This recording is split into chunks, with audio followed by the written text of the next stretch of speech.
Hello everyone, welcome back to my YouTube channel, mgrahamsews. This video tutorial is for the Buena Vista Backpack by Handmade. This backpack is awesome. I love it. It is a nice size backpack, so as you can see by the gusset, it's a really nice size. It has this water bottle pocket. You can use this for anything that you want, but it's great for a water bottle. I'll show you here. My Contigo water bottle fits perfectly inside. As I was mentioning, it's a really nice size, so this will be great for a school backpack. It will be great for a backpack if you're traveling and you need to go somewhere overnight. Perfect for that. Has some really nice features, so let's discuss some of them. And I'm sorry, it's really big. It can't really show on my camera. It's kind of funny. So first you'll see the front has these angled pieces, so you have two pieces, great for, say, fussy cutting some fabric, doing some embroidery top or bottom, really awesome for that.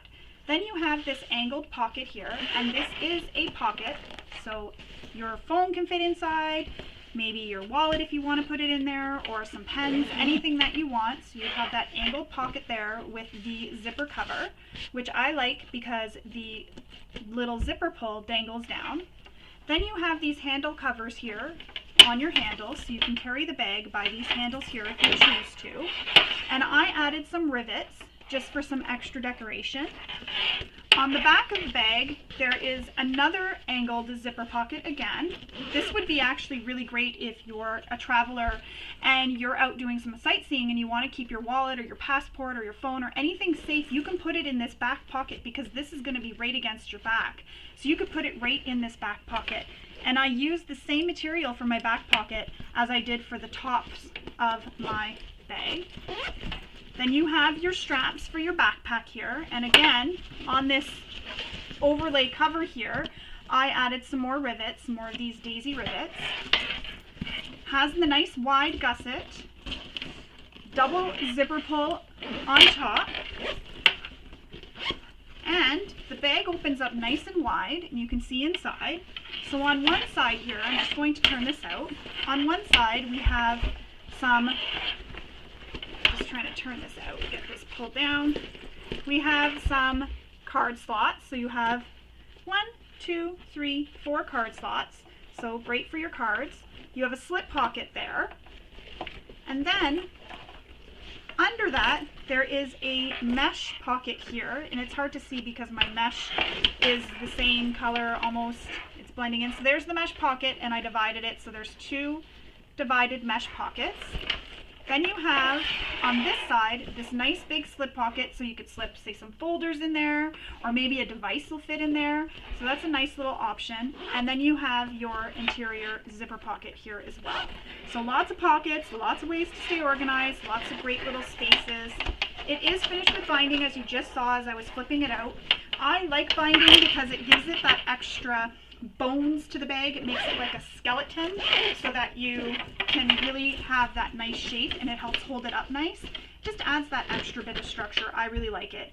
And I do show you how to do the binding the way I do binding. However, whatever method you're comfortable with, you can definitely use that method to bind your bag. Do whatever you're comfortable with.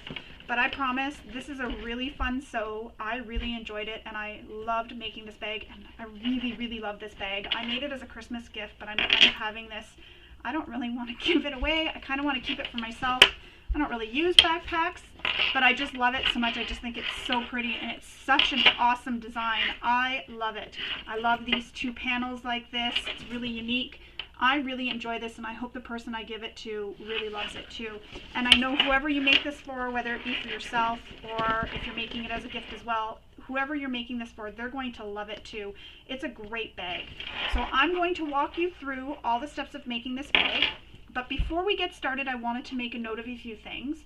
I don't give any information about the pattern, so no pattern pieces, no measurements, no rulers, nothing like that is shown, and that's for the protection of the designer, and also because I often film during testing. So I wanted to make note of that. I do sew this on my Juki, so this is very domestic friendly. You will want to use materials and threads and needles that are best for your machine. I do give lots of tips and tricks along the way, so I will share those with you so that you can make this bag and make it a little bit easier on yourself. So now that we have all the information we need, let's get started making our bag. The very first thing you'll want to do is read through the entire pattern. This is very important because oftentimes designers give very important information regarding the pattern, say construction, or maybe different interfacings you can use, or maybe even some pattern pieces are cut differently because of the material you're going to be using. So you'll want to make note of that before you start cutting out your pattern pieces. Once you've read through the entire pattern and you've made any notes that you need to make, you can go ahead and cut out all your material. And I've already gone ahead and done that, and that's just because I don't like to film while I'm cutting, because I don't like to show any pattern pieces, give any measurements, nothing like that. No rulers, no rotary, no cutting mats, are shown, and that's just for the protection of the designer, but also because I do film my tutorials quite often during testing, and sometimes things can change.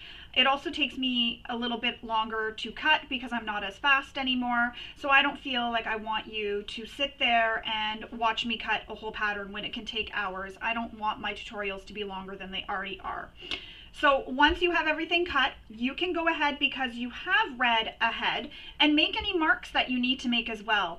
The reason I do this, because it's during the tutorial, is, as I mentioned, I don't show any rulers or anything, but I do like to do this even when I'm just working on a regular bag without filming. I just find it really helps me whip through the pattern, and I don't have to stop and make all those measurements or those marks because they're already done. So I've gone ahead and made marks on my top panel A piece here. I've marked all my center points. So as you can see, I have my center points marked, and I also mark it with a T, so I know where the top is, and I mark it with what the corresponding letter is, or I put the word. So for this is my zipper panel. I just put ZP for zipper panel, so I know that this is my zipper panel. And because some marks will be different on different pattern pieces, while we have two that are the same, so we have two of these top pieces, I did mark that this is for my back panel, and I marked my front one. So I've gone ahead and I've made all those marks now that I need to make. I've also fused all my interfacings, and I'm using my own pre-made binding, so I've made my own binding. I will post a link below to how I make my binding and how to bind a bag, because it does go into a little bit more detail for you. That will be very helpful. I'll also post my link to my tutorial for how to make a double pull zipper and how to add zipper pulls onto zipper tapes if you are using Zipper by the Yard. And this pattern does use webbing, so I will link below in the description again for a tutorial I did for making straps if you don't want to use webbing, so making handles or straps out of quilting cotton. And this is just a nice option if you don't have webbing, and you can make them match your bag as well. Once we have that all cut, it's time, and marked and everything done, it's time to get making our bag. So I'm going to put this all to the side. And the first thing you need is your zip panel and your gussets. So for these, if you haven't already made the two pieces cut like this, you'll want to go ahead and follow the instructions for cutting this. Another thing in the pattern that Hillary has us do is she has us make lines for quilting. I'm not going to do that because I really like my material and I like how it is, and I don't want to take the focus off. I just love this. I love how it's rainbow, and I just like the focus to be on the rainbow. So I'm actually not going to quilt this. I decided not to, so I'm going to leave mine unquilted. However, if you want to quilt yours, please do feel free to pause the video and go ahead. The instructions are in the pattern. You're going to draw lines on the back of your gusset pieces, and you're just going to stitch directly on top of them.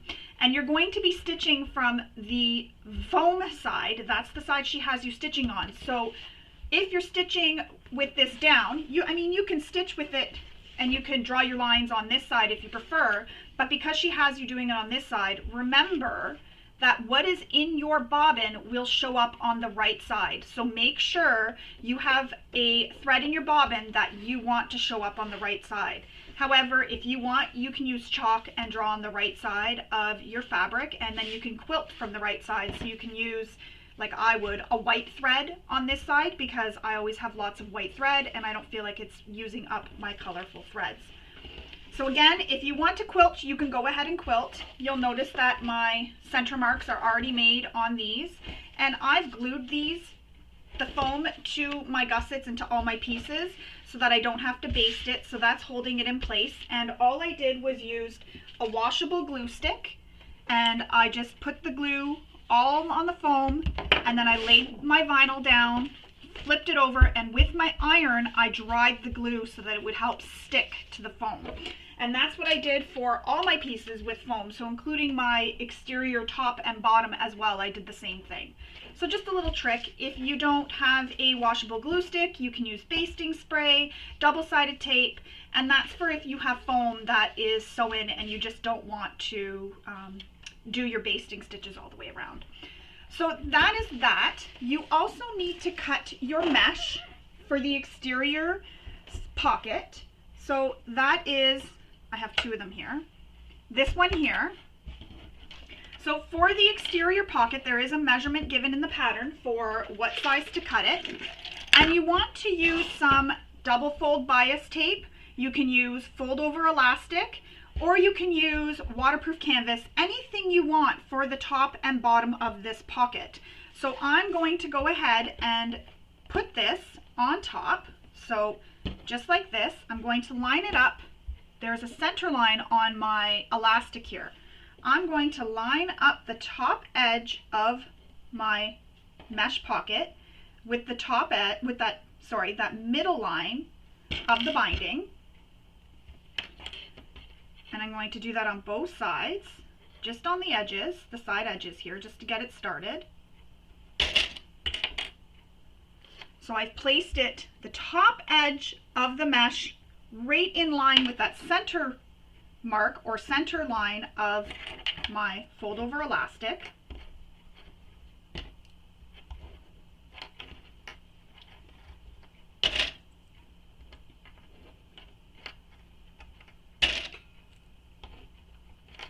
And I've just got it pinned in place all the way across.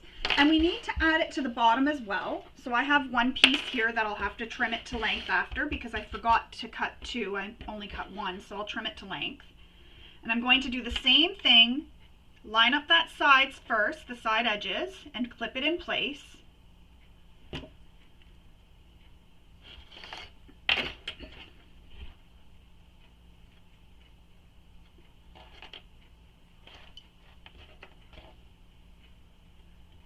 Actually, I can't really clip it on the side there, so I'm just going to keep clipping as I go along.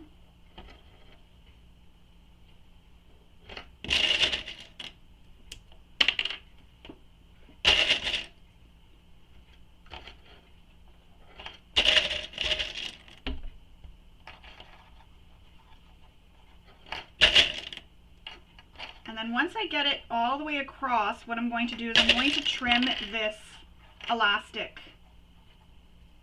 to the length it needs to be. Just like that.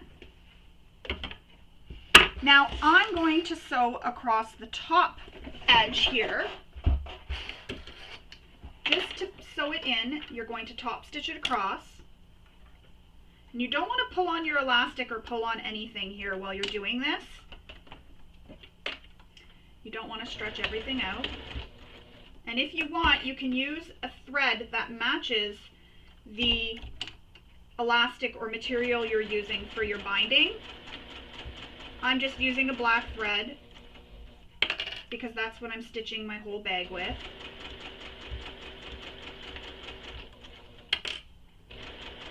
Now I'm not going to stitch the bottom in place.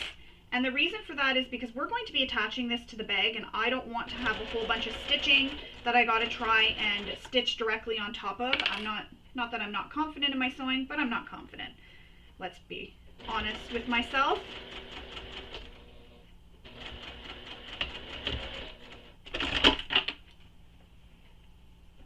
Especially with this kind of elastic, it's a little bit slippery for me, so to hold it in place, I just feel that I'd rather wait until we're stitching it down to the bag to stitch the bottom one. However, if you're comfortable with stitching right over, or you're using, say, fabric for the binding, so you're using a quilting cotton, go ahead and stitch it down. I find quilting cotton easier to do my stitches over and be able to get it really accurate.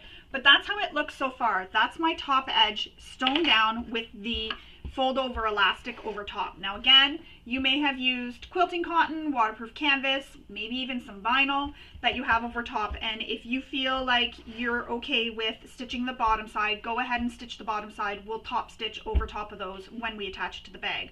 I'm just going to leave mine like this and stitch it all at one time when we attach this to the bag. So I'm going to put this to the side. And now you need to baste your foam to all your exterior pieces, and as I mentioned, I've already gone ahead and done that, so I don't need to do that because I glued them. Now we need to make our zipper cover, so we have to find that piece in this pile. Sorry about that. Let me see. Zipper cover. I've also labeled my pieces with some tape where I can't write on them, so I've just put a piece of painter's tape and wrote what it is. Just makes it easier for me to find it later. So now we're going to take our zipper cover piece, this is what mine looks like, and you're going to fold it in half, right sides together.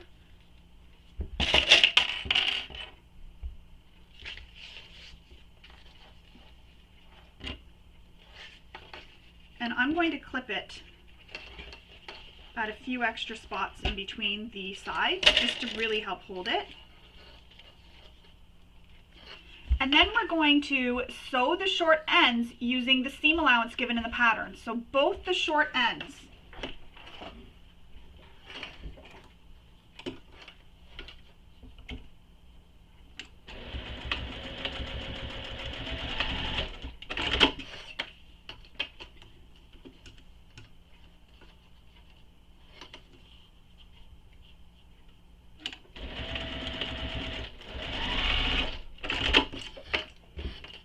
Now we need to clip the corners and trim the seam allowance. So when you're clipping the corners, you're clipping them on an angle, and this helps reduce the bulk in those corners so that you can get a really nice turned out corner. And while I did that, I was able to trim my threads. So you can see the corner is trimmed on an angle, and then I've trimmed the bulk from the sides. Now we need to turn this right sides out. And just be careful poking out those corners. You don't want to push too hard to push your turning tool right through the corner. Now, if you can, and you're using a material that can be pressed with your iron, you can take this to your iron and give it a really good press. I'm using vinyl, as I mentioned, so I can't take it to my iron and press it. So I'm going to use my clips. I'm going to clip along the raw edge to hold it together, just so that that doesn't shift.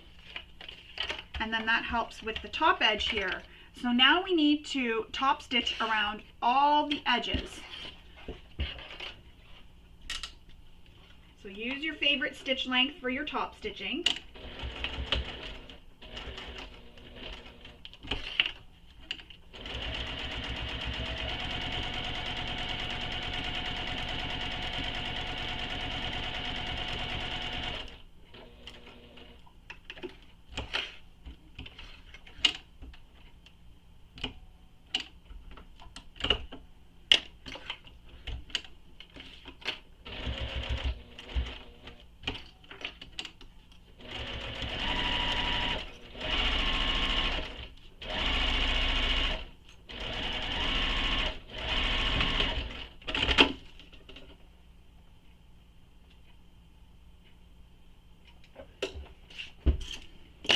There we go. I have top stitched all the way around. Now my zipper cover is done, and we're going to put this to the side for now. If you haven't already, you'll want to fuse your Decaville light to the back of your two strap overlays, which I have done.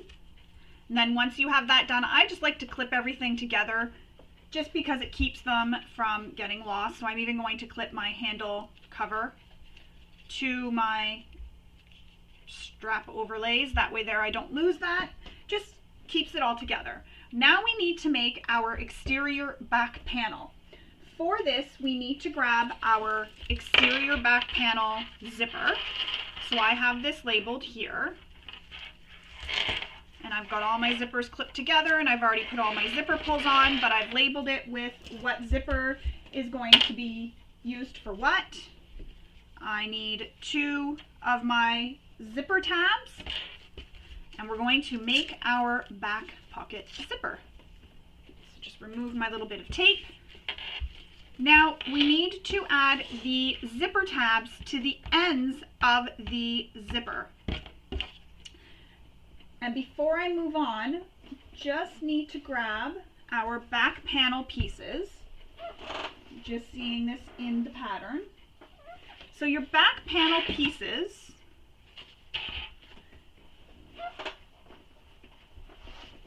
right here. So your back panel will look like this. The diagonal edges of the back panel, for the back panel, it should start higher on the right hand side, which mine does. Mine starts higher on the right hand side. So it looks like that. So here's the right hand side. That's the diagonal edge that'll be up at the top, and the top panel will have the diagonal edge, the bigger edge, down at the bottom. So see how it's wider there and it's wider on the right. So that's what you want. You'll want to mark the centers if you haven't already, which I have done. And I've also marked the centers of my zipper pocket pieces. There's so many pieces over here, it's hard to make sure I'm grabbing all the right stuff. So there's my zipper pocket pieces. I just used the same material as my exterior top. I just thought it'd be fun to look down into the bag and see the same pattern continued. So there is that. Now back to the zipper. Just gonna move that. You want to install your zipper pull now if you haven't, and cut your zipper to length if you also haven't done that. So I've already gone ahead and done that, as I mentioned. Now we need to add our zipper tabs to each end of the zipper. And to do that, you're going to take the zipper tab and place it right sides together with the right side of your zipper tape. So the pretty side of your tab will touch the right side of the zipper teeth. So the same side that your zipper pull is on.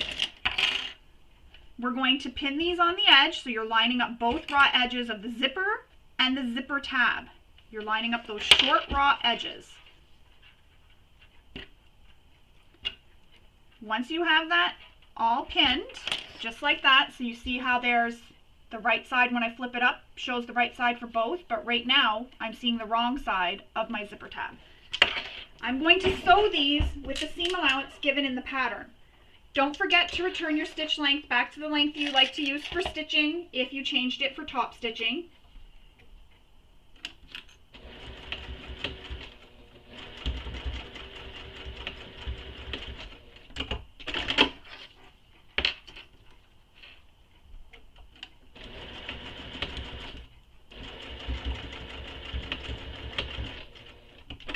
Trim all your threads so you don't get little peekaboo threads later.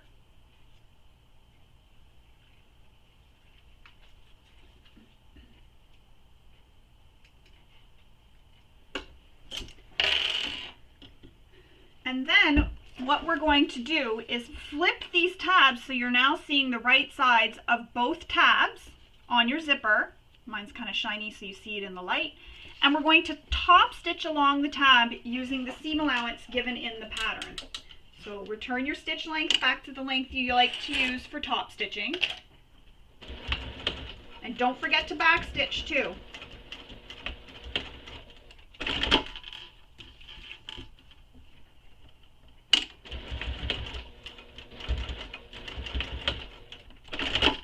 Trim all your threads.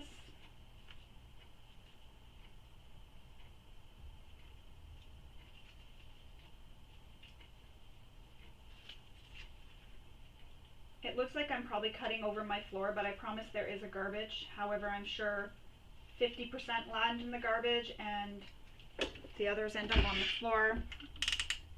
So I try to clean up when I'm done, just pick up all the threads. That way there it doesn't get tracked, because when Buddy and Missy come down here, it ends up sticking to them and they walk around with threads stuck to them. That's how you know your mom is a sewer, when you're walking around with threads attached to you.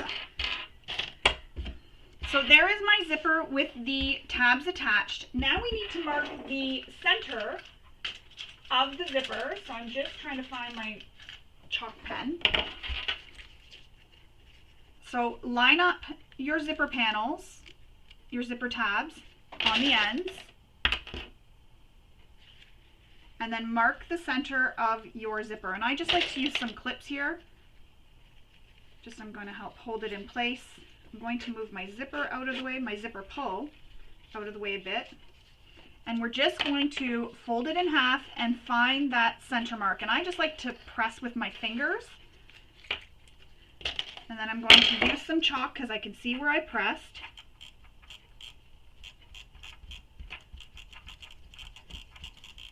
And I'm just doing this on the wrong side. And chalk brushes off, so it's okay that I went all the way across because the chalk will brush off when it's not needed to be there anymore. Now we need to grab that exterior back panel. So remember, the edge with the angle, so the fatter edge, I guess you could say, is going to be on the right side, and the smaller edge is going to be on the left. So the angle is up. You want to take your zipper and you want to align the center mark with the center mark that you made on your back panel bottom piece. And the zipper will slide open towards the top of this angle, so towards the right. You want the zipper pull to go towards the right when it's closed, and when it's open it goes down towards the bottom. So closing towards the top part of the angle, the bigger part, or towards the right. We're going to clip this in place all the way along the whole edge.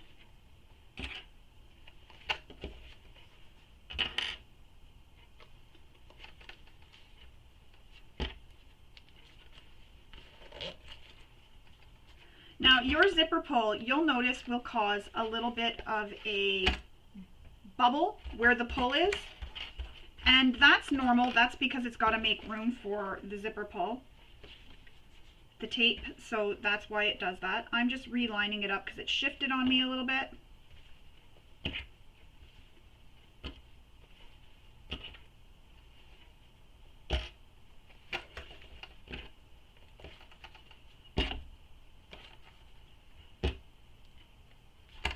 So just like that.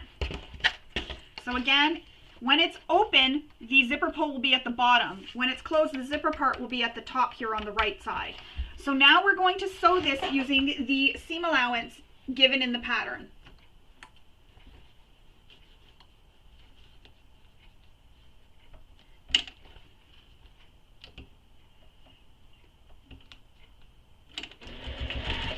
And because you're just basting this in place, you can use a longer stitch length if you prefer.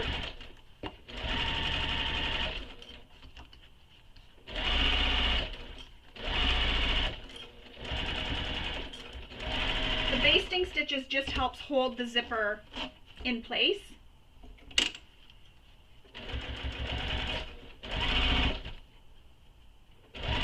And you'll notice that I had moved my zipper pull out of the way when I approached it. That's just so I don't hit it, but also it helps remove that little bump that I was telling you that it creates. It just helps remove that so I don't have that. I get a nice even zipper when I'm sewing it. Now we need to grab a zipper pocket piece.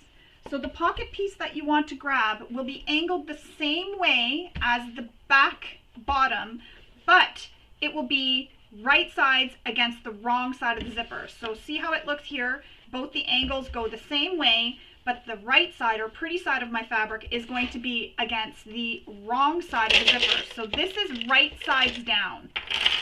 And you want to pin this in place, so line up your center marks and then pin it in place.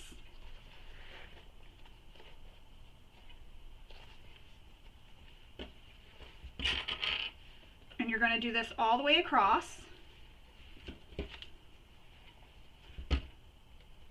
I'm lining up the center and the sides.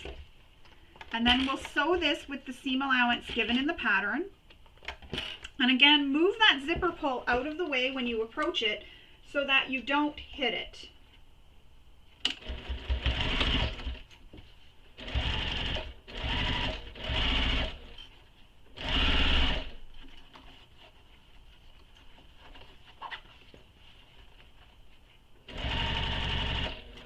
So there's my zipper pull. I'm going to move it out of the way because I don't want to hit it and I want to keep this nice, even, and straight.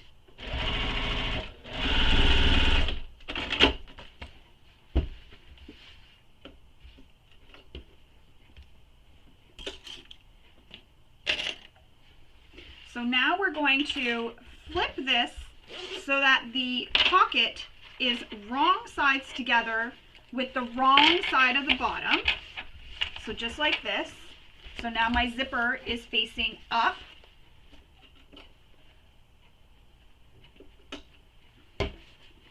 And now we need to top stitch this whole edge. So you're going to top stitch from one end all the way. And if you've used a material that you can press, take this to your iron and give it a press. Unfortunately, I cannot because, as I mentioned, I am using vinyl, so I'm just pressing this with my hands. But what I'm going to do first is, because I only basted this side in place, it's not the same seam allowance as what was sewn when we sewed the pocket. So I'm going to go back over that edge and sew that with the same seam allowance. Just right over those zipper tab areas. Just so that the seam allowances are all the same and it's accurate all the way across.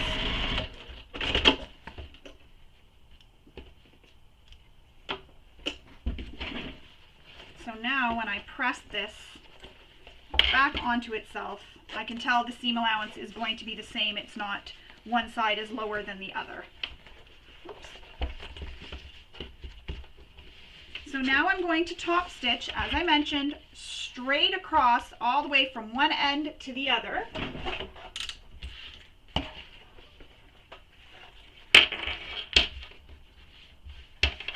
And I'm going to put a piece of painter's tape behind here, and the reason for that is to help hold this pocket down so it doesn't end up underneath my presser foot accidentally. Just like that. That'll help hold it down. Normally I put pins, but because of the vinyl on the other side, I can't use pins on this because I will have holes.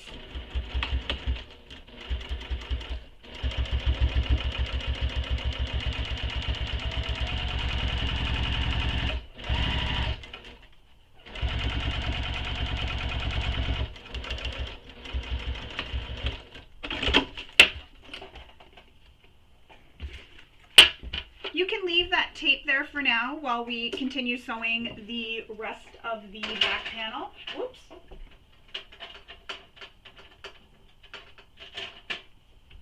Almost dropped stuff. You can leave that piece of tape there for now. That's not going to do anything. It'll just help hold this down, and I'm going to leave it there.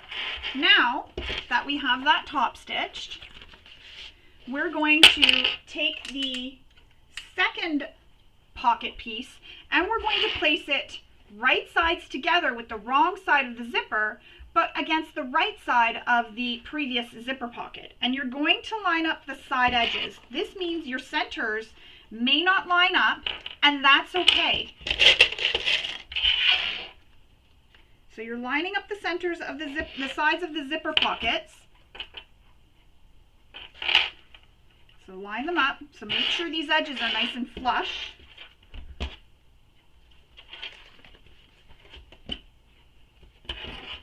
Pin it all the way across.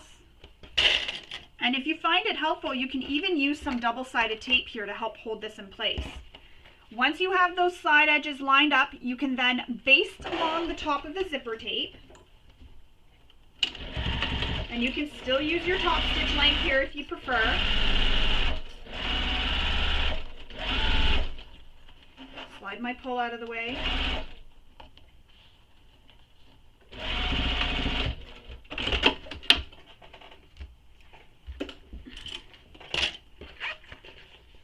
There you go. I've attached the second pocket. Now we need to take this pocket, remove that tape, and we need to trim the bottom pocket so that it is even with this top pocket, so they're the same length. And if you want, you could draw the line here and then take this to your rotary cutter and your mat and cut it. However, I'm just going to trim it with my scissors. This will be a perfect pocket to put a wallet in because it'll be against your back. It'll keep it nice and safe against your back. Now we're going to pin the sides and the bottom to get everything held in place. And then we're going to sew the sides and the bottom but you want to avoid sewing through the exterior. So you're going to sew as close as you can get to the zipper tape without sewing over it. So a humper jumper, or she suggests rolling up some vinyl, might help here to get very close there. What I'm going to do is I'm going to stitch and I'm going to go towards the zipper tape. So I'm going to come up and go towards the zipper tape. So get as close to it without sewing through the exterior. So that means I'm going to start in the middle here and work my way up and over towards it. And sew this with the seam allowance given in the pattern. You can use, like I said, a humper jumper to help you get close there.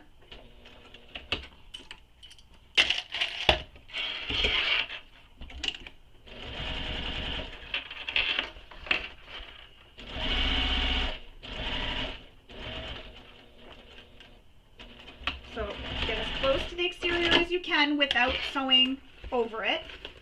On this side, and move that zipper pull, I'm going to do the opposite, and I'm going to start right near the exterior.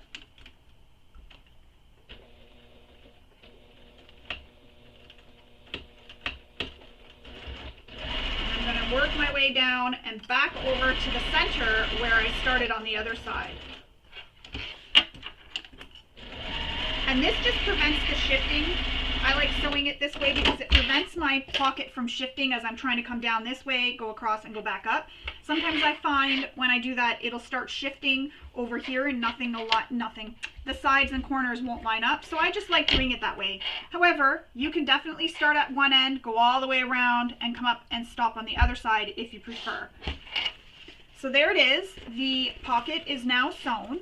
Now we need to flip it right sides up, just like this, and we need to sew a second row of stitching on the zipper tab here to close up this part of the pocket here, because right now, if you look, I can stick my finger through the pocket here. So we want to close that up. So you're going to stitch directly on top of the zipper tab, and there's a measurement given in the pattern for where you're going to sew. So you're going to use that measurement in the pattern.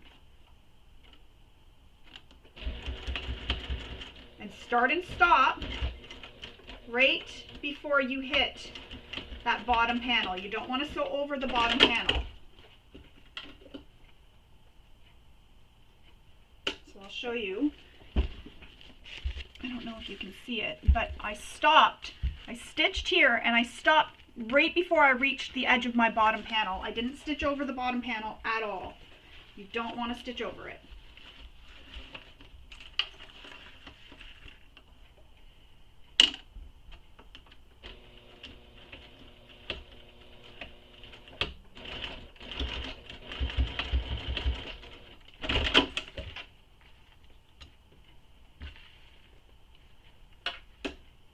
I'm checking on the other side.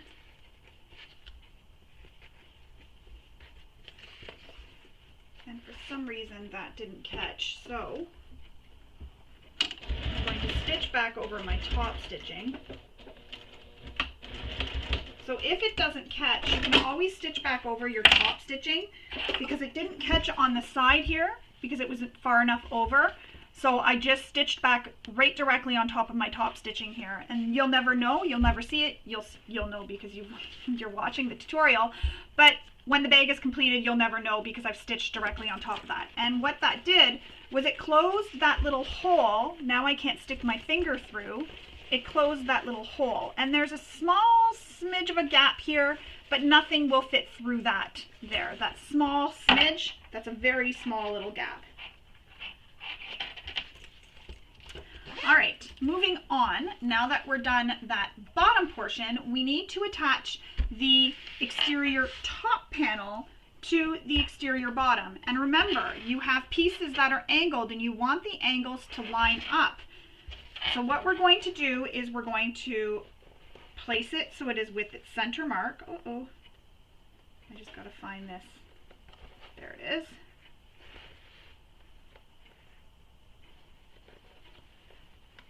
So line up the centers.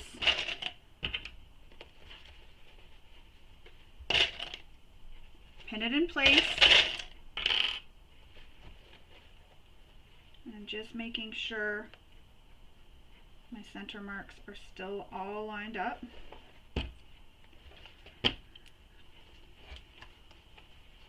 Another thing you can do to check, I'll show you in a second, to make sure that everything's all lined up nicely, is flip this open and see if these side edges all line up, which mine do, and that's how I know I have my center marks all lined up, because my side edges are nice and flush.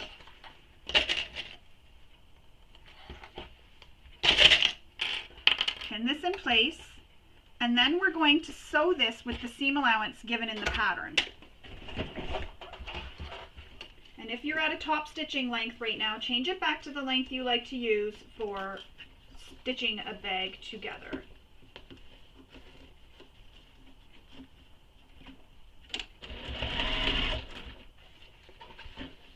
Gotta move that zipper out of the way. The zipper pull needs to be moved.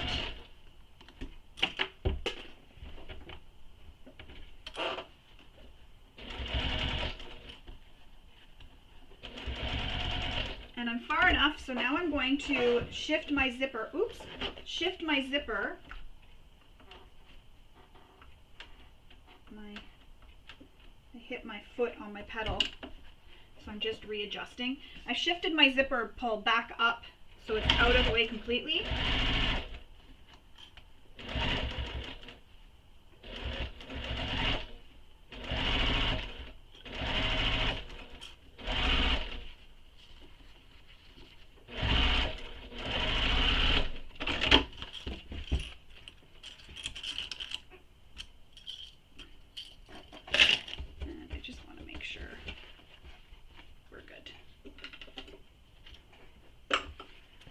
Now we're going to flip this up just like this,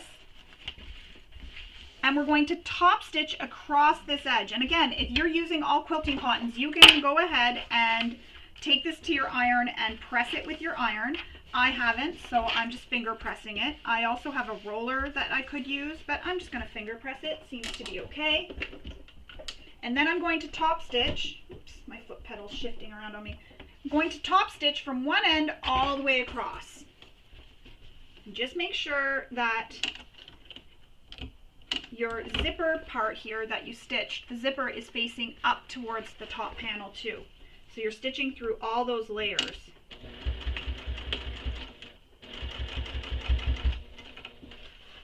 When you're coming past your zipper, if you need to move the zipper pull out of the way, slide it out of the way, and also make sure that zipper pocket is still facing down so that it doesn't end up underneath your needle.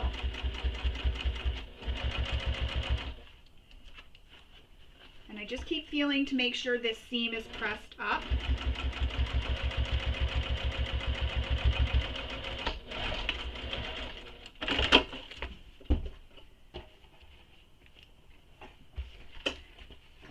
Now we're going to trim these zipper tabs so they are even with the panel.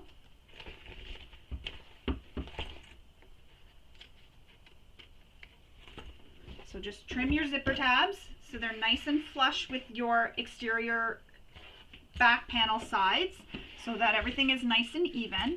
And that's how that's looking so far. It's really pretty. I really like it. This is going to make a really beautiful backpack. I almost want to keep it for myself.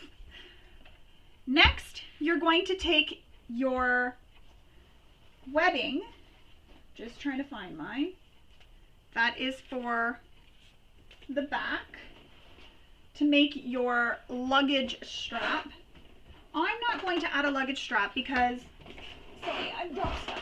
I'm not adding the luggage strap here, so I'm going to skip it, but I will walk you through how to do it. And the reason I'm not adding the luggage strap is I'm making this as a backpack for a child, and they're going to use it for school, and I just don't want this luggage strap getting caught on anything, especially when they're putting it on their coat and it gets caught in their coat or when they hang it in their cubby. So I'm not going to add this luggage strap, but I will walk you through. So you have a strap that you've cut to length, and you need to add it to your exterior bottom. So align this strap with the seam of the exterior bottom panel. So this bottom panel seam right here, so this seam right here underneath the zipper, you're going to line it up with that So the edge, bottom edge of your strap will be lined up with that edge. And then you're going to make a mark in from both sides. So there's a measurement given in the pattern. So from both sides, and you're going to mark those lines. And then you're going to stitch on the webbing to secure it to the back panel. And then once it's secured, you'll have a cute little luggage strap, great for slipping over your luggage when you're traveling. But as I mentioned, I'm just making this as a backpack, and I just don't want this getting caught on anything. So just for me, just for safety reasons, if I knew they were going to use it for traveling, I'd definitely add the luggage strap, but I know it's just going to be used for school, so I'm just going to leave that off. And I know it's against your back, but sometimes kids, you know, they get things caught in their cubbies, or if they put it down on the bus and they go to pick it up, and I just figure I'll not add it. But that's how you do it, and you can add rivets for extra security to help hold it in place. If you don't have rivets, Chicago screws work really well, or as it's mentioned in the pattern, to just sew the little box, and you can sew an X inside that box as well. So once you have that, you'll need to trim your webbing so it's even with your sides. Once that's done, we're now going to add our handle. And our handles look like this. So I've clipped mine together, and I've only marked one so I know what the handles are. I'm going to leave the one that's labeled over there. Now, there is a measurement in the pattern from the top down and from the middle over. So one more time, a measurement that you make from the top down, and then there's a measurement to go from the middle mark over towards the left and over towards the right. And you'll want to refer to the pattern for that. I have my marks already made right here, so I don't know if you'll be able to see it on camera. Right there, you can see my little mark. So I already have my marks made at both those spots. I'm going to take a little bit of tape. Sorry, I know that's a little bit loud.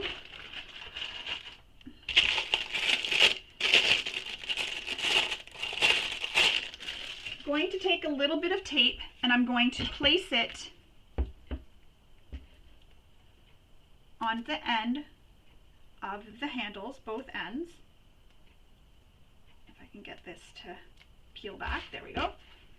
So I'm placing it just on the ends of the handle.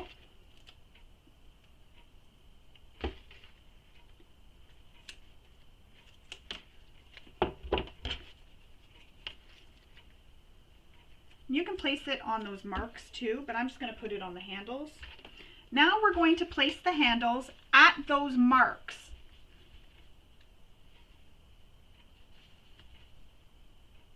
So I'm lining it up. Oops. So I'm going just like that. When you put your handle on, make sure it's not twisted too. So you don't want to have it go like this and then you have it all twisted, or like this and it's twisted. You want it to come so it's taped down. Bring this piece still flat and bring it back down around. And my mark was down, and this is the mark here, so I'm placing it on this side to the left of the mark and on this side to the right of the mark.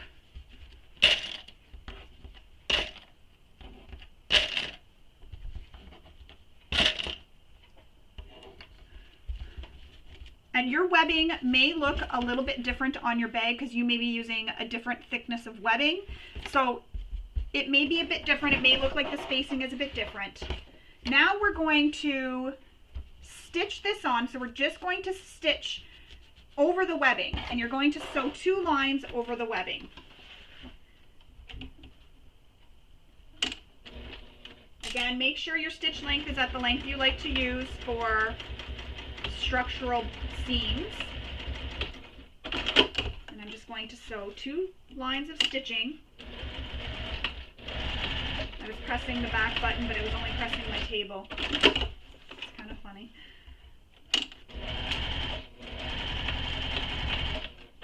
And I do back stitch a bit just to give some extra security.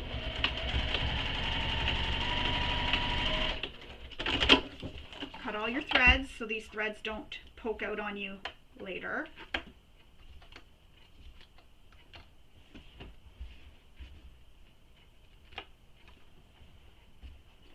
So there you have it. I've attached my handle.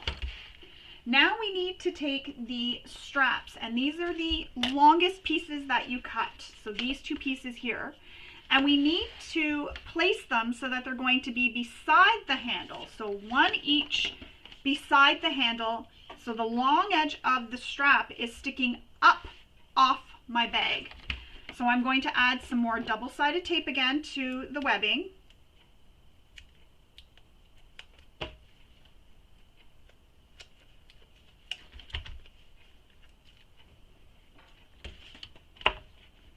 And I'm placing it right beside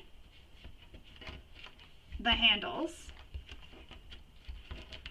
And I'm just going to do one at a time here, just so that this one doesn't fall off. So as you can see, I placed it right beside the handle, and I'm going to do the same thing. So 2 rows of stitching.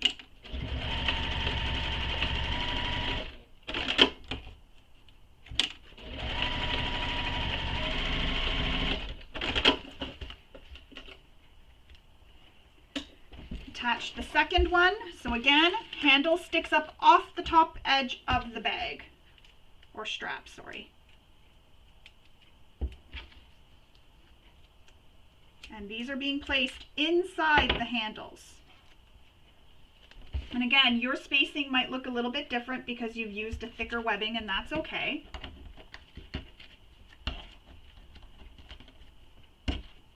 So now I'm going to stitch 2 lines of stitching on that.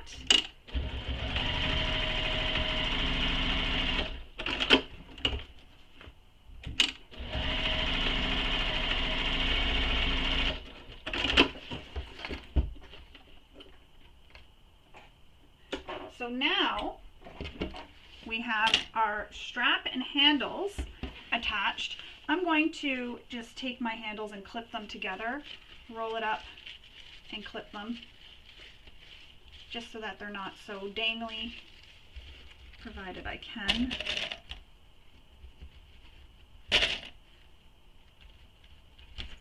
No, it's too thick, so I'm going to have to use a few. There we go. So I just got it all clipped together because I don't want it to be in my way.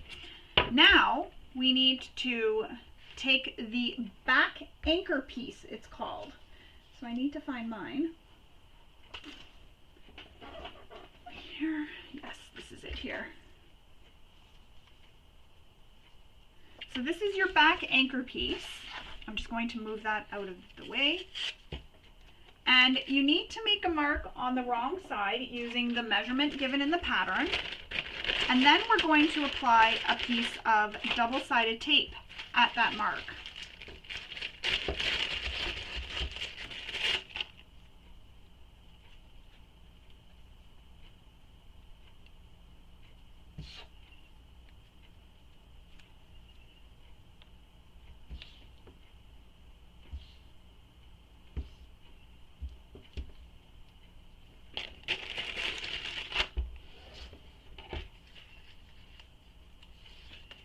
Remove the paper backing, and you're going to fold the raw edge of the back anchor up to that line that you made.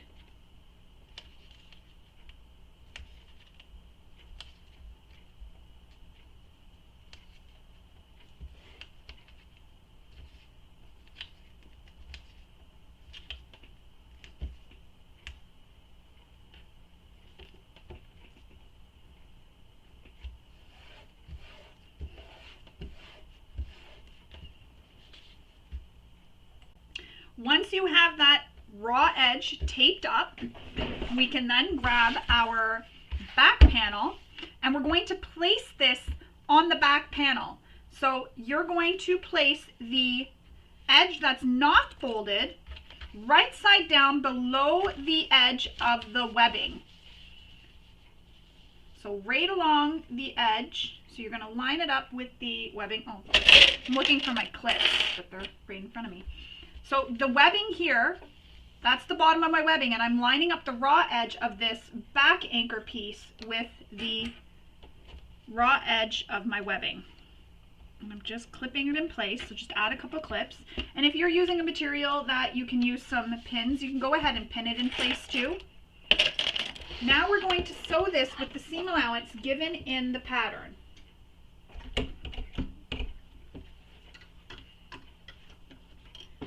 So you're going to sew along that edge using the seam allowance given in the pattern. And don't forget to backstitch at start and stop.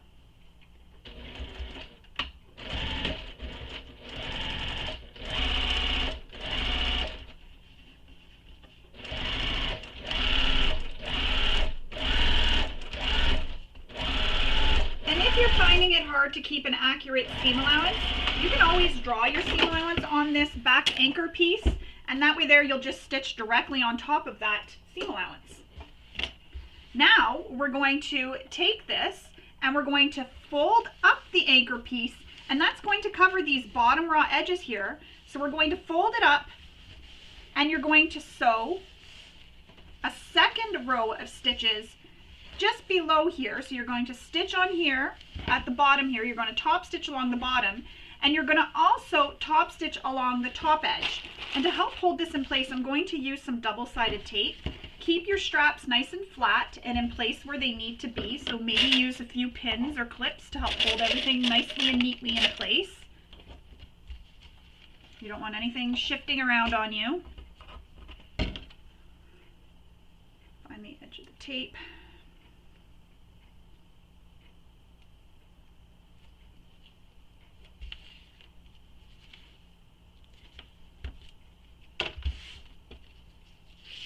So now I'm going to press this up, just like that. So see how it's nice and flat now, and that tape is holding it in place for me. Now I'm going to top stitch across the top and the bottom as well, and then there's the second row of stitching that you can add for some extra security, and then we can add rivets, which I will go off camera to add rivets, because I don't feel that you need to sit and watch me do that, because it can be a bit time consuming. And when tutorials are going to be long already, anything I can do to help make them a little bit shorter makes me happy. So I'm just going to pivot and turn down this side edge here, and then I'm going to top stitch again across the bottom.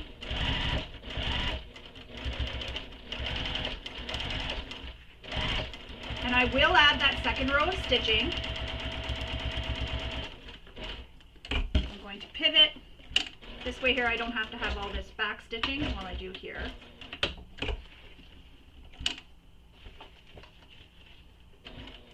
If you didn't clip your strap and handle like I did, just make sure they're not getting underneath when you're stitching.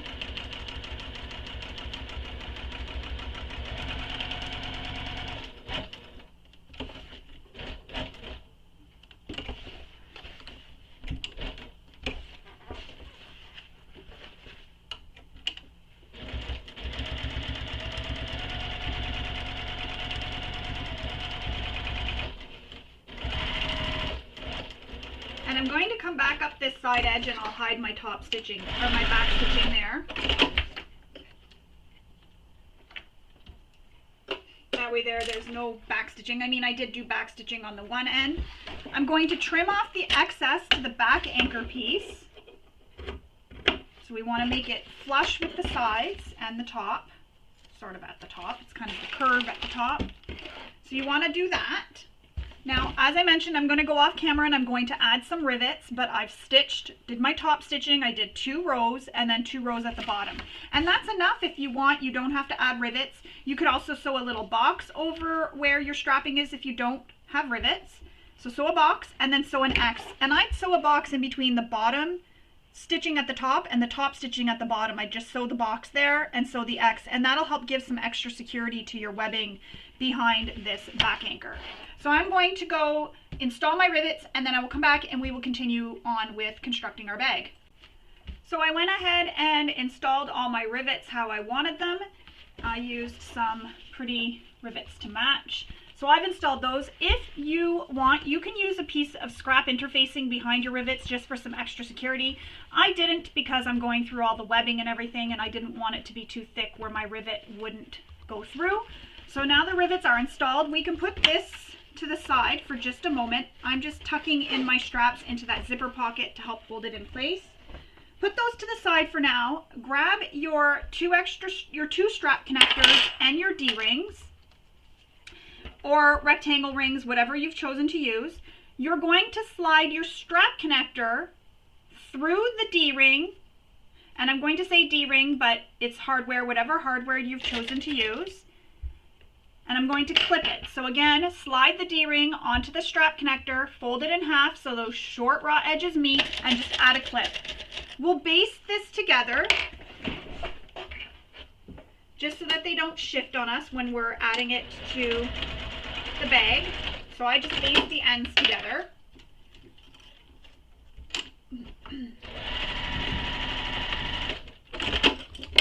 This way here I don't have to have that clip, and like I said, it won't shift on me when I'm basting it to the bag.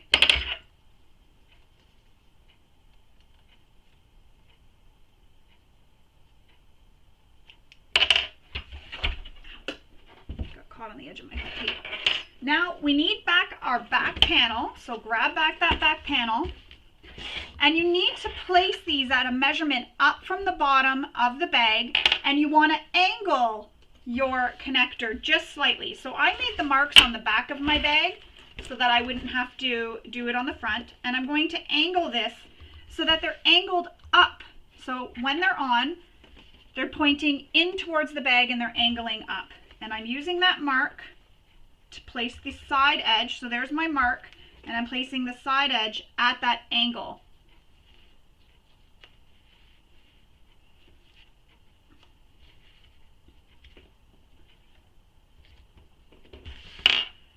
Just trying to get it nice and perfect, and the edge and the corner are going to be lined up.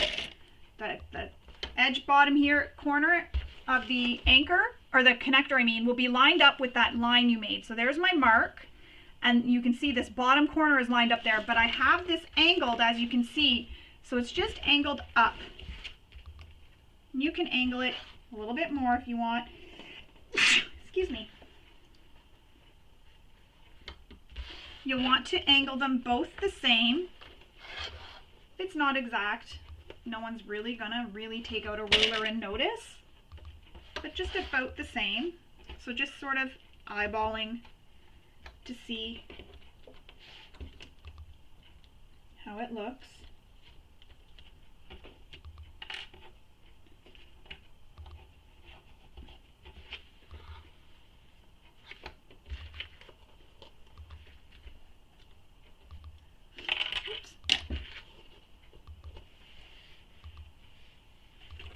And now we're going to baste these in place.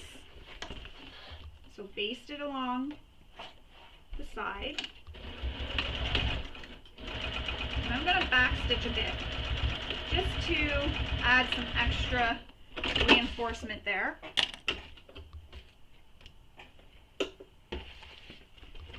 I'm going to baste the second one in place.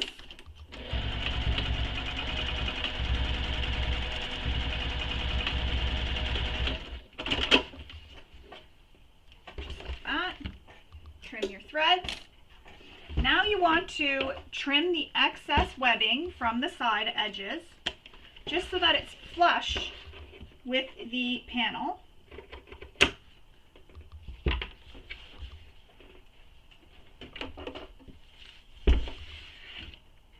Just like that. And you can seal these however you want to seal them using your favorite method. Now we need to repeat all those steps for the front panel. So I'm going to put my back panel to the side, and I'm going to grab my front panel. And it's all the same, except for there is a zipper, what is it called? The little zipper piece that we made here, your little zipper cover. That's the only thing that's going to be different. So I'm going to go and make my zipper with my zipper tabs. I'm going to sew it to the bottom panel, as I did for the previous steps. So if you remember, we added the tabs. You know what, I'll do it all on camera. It's okay. I was trying to make this so that it's not as long a tutorial, but I think it would be better if I just did it all. So again, you're taking your zipper tabs and you're placing them pretty sides touching the right side of the zipper.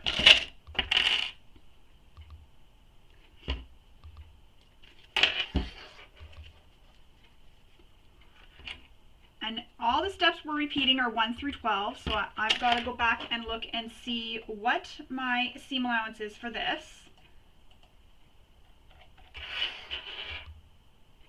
Alright, so once you have the zipper tab attached or clipped in place, sew it with the seam allowance given in the pattern. And we could have did this, if I was not filming a tutorial, I would have did this all at the same time. So while I was doing the other one, the back, I would have done this right at the same time, just to get it done, and I would have did all the steps together. But to follow the tutorial, I like to do it exactly how the pattern is written. Now we're going to, again, press these away from the zipper and top stitch the zipper tabs. This will go a little bit faster because we've already done this and I don't need to go into so much detail.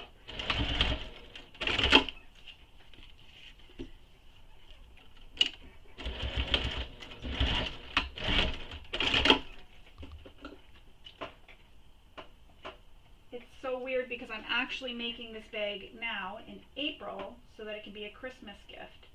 So I'm getting Christmas gifts made as I film this tutorial. Excellent way to get your Christmas gifts made and done early.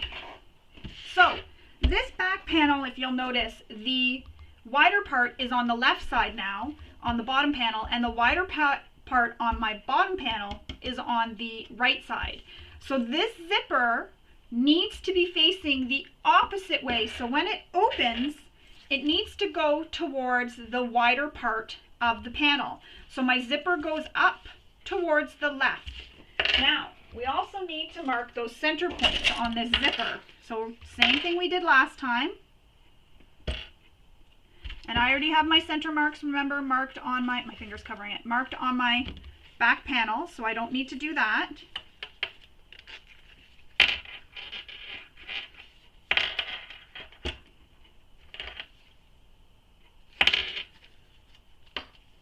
I'm just going to finger press this to crease it.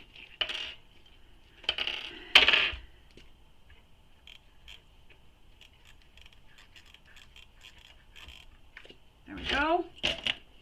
Now, again, zipper is going to close. When it closes, it's going to go up towards the right side. When it's open, it'll be down at the bottom. So the way to remember that is closes so that it's towards the wider part. When it's open, it's towards the smaller part.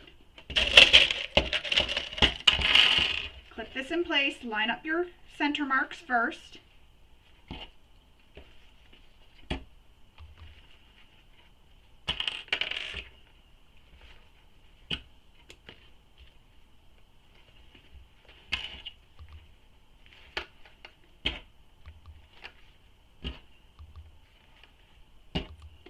And then we'll baste this in place. And you could keep a longer stitch length if you want for this part. This is just a basting stitch.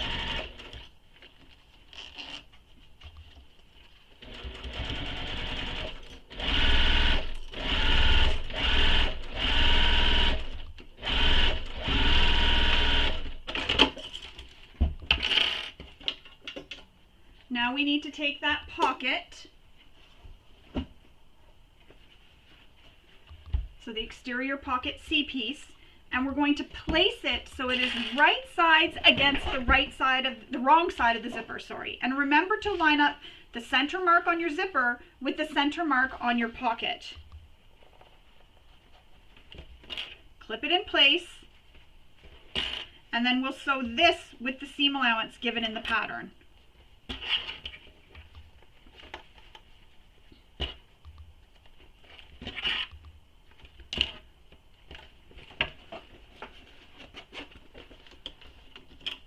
Once you do it once, I find it goes a whole lot faster.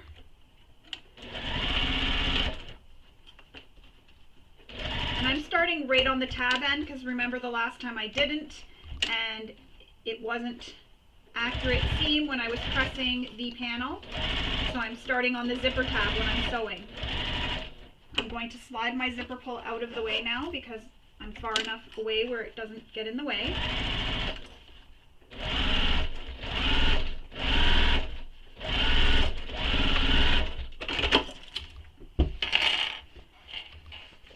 Flip your exterior zipper pocket so that it is down, and you can take this to your iron as I mentioned before and iron it, but I'm going to do the same thing I did last time. Use that piece of tape to hold that down.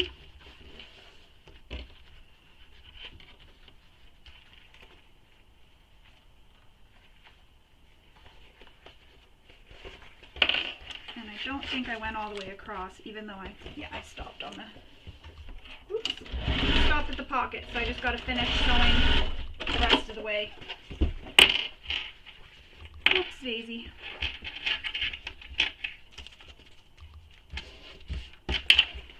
Now I'm going to top stitch this whole edge all the way down, making sure that pocket stays pressed down and the zipper is facing up away from the bottom panel.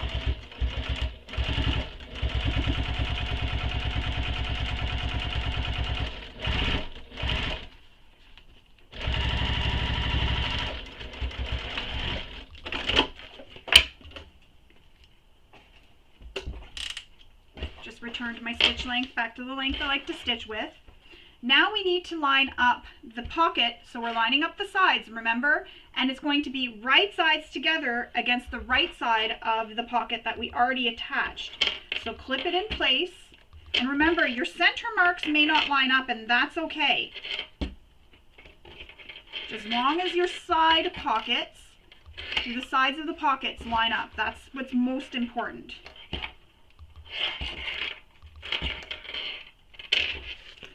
Then you can go ahead and baste stitch this in place.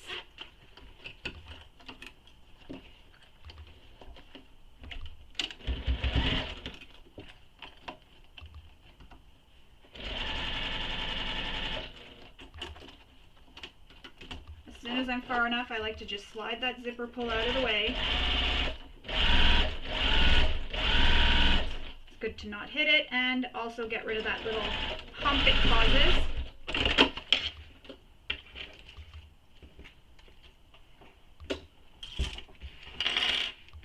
Now, this is where it changes. This is where we're going to do, oh, sorry, it doesn't change. We need to sew the sides of our pocket. But after we sew the sides of the pocket, that is where it changes. So again, trim the bottom of the pocket so it is the same length.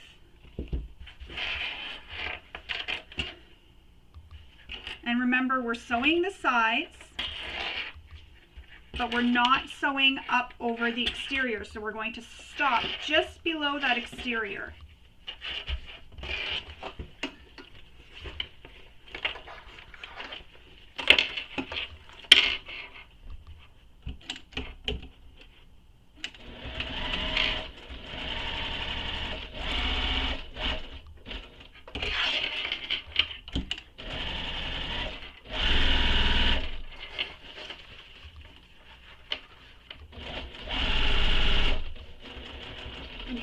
Humper jumper. I'm seeming to be okay.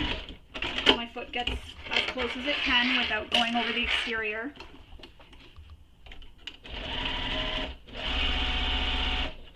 And as I mentioned, I like to start from the middle and work my way up.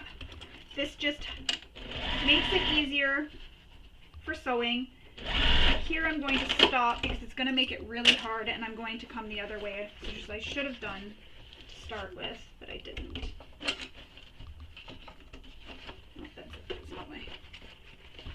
Just make sure everything stays nice and flat when you're doing this.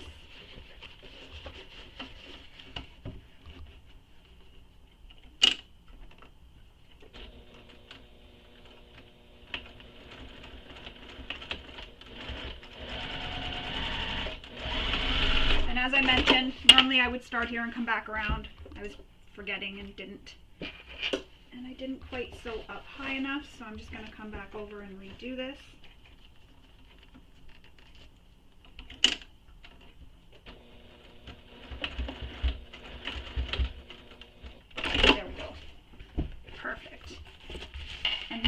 we need to close those holes here on the side of our pocket where we can put our finger into our pocket here. So now we're going to close those holes. So same thing, you're going to sew a second row of stitching here on your zipper tab. And don't sew over the bottom panel. Stop right when you get to the bottom panel. And I'm going to check and see. It didn't really catch, it sort of did. So I'm going to have to stitch back over my top stitching.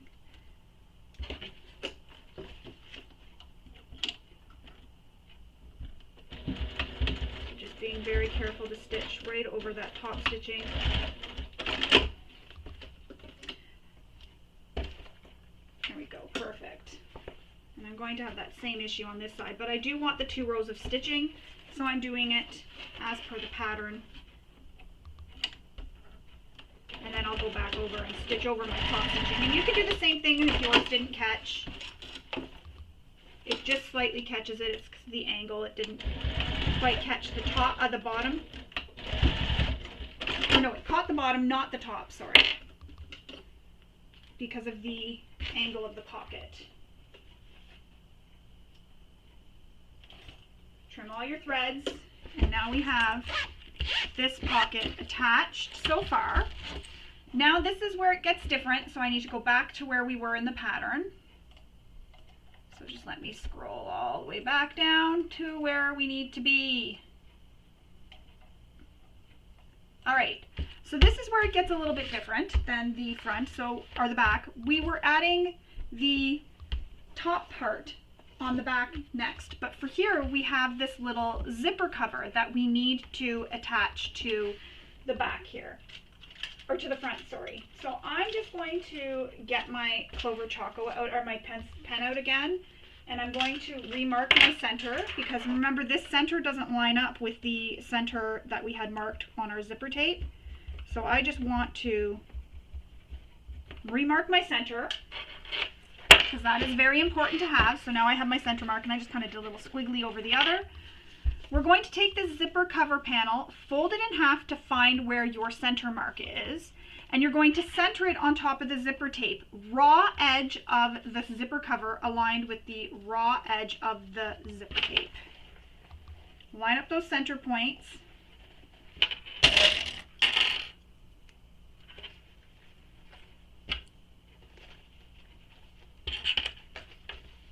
Oh, I wonder if I should do this. Hang on, I'm just trying to... Oh, that would look cool, because it almost looks like it goes with it.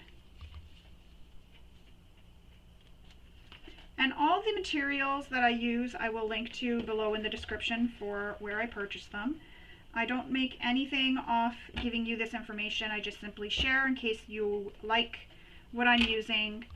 I don't make any money off these tutorials, nothing. I just film these to help teach, help the community. And then I like to share my knowledge and also share where I get supplies, because as I said, if you like what I'm using, it's nice to know where it was purchased so that you can go and purchase it. And this vinyl that I'm using is almost like a fabric. It's thin like a fabric, and it feels like it has like a, almost like if you had interfacing on it. I love it. It's great for any domestic machine. It's awesome. Anyways, back to what we were doing. So there's the zipper cover. So it's centered and it covers your zipper. And I like how my little zipper pull hangs down so it'll match the floral print, the daisies, Gerber daisies that are on here. It'll match. I love it. We're going to sew this to the zipper, so you're going to baste it in place. So you can sew from the previous side and stitch right on top of those previous stitches that we made when we attached the pocket.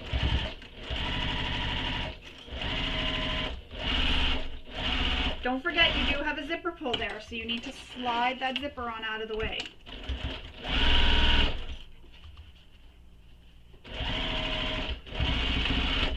There we go.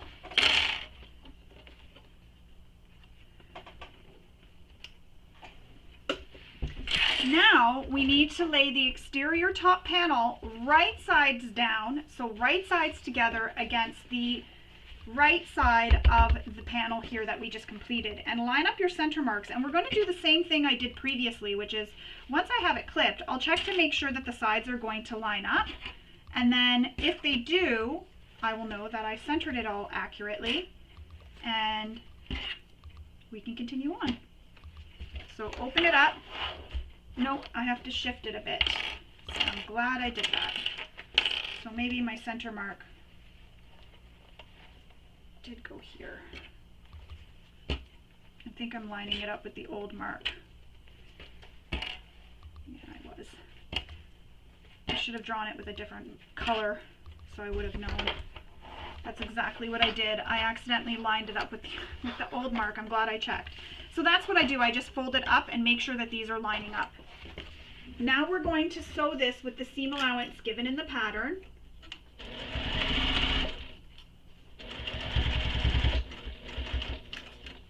Make sure your zipper pull is not going to be in the way. So I'm actually going to zip mine all the way closed.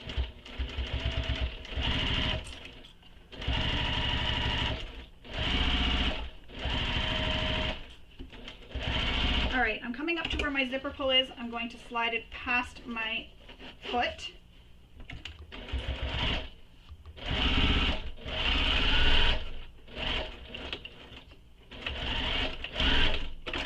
There we go. It's just a little bit hard to get the back stitching done. And this time I sewed all the way across. Open it up. Press. You're going to press the top panel up. Leave the zipper cover facing down. You want it down so it covers the zipper. We don't want it to be up like this and top stitch it.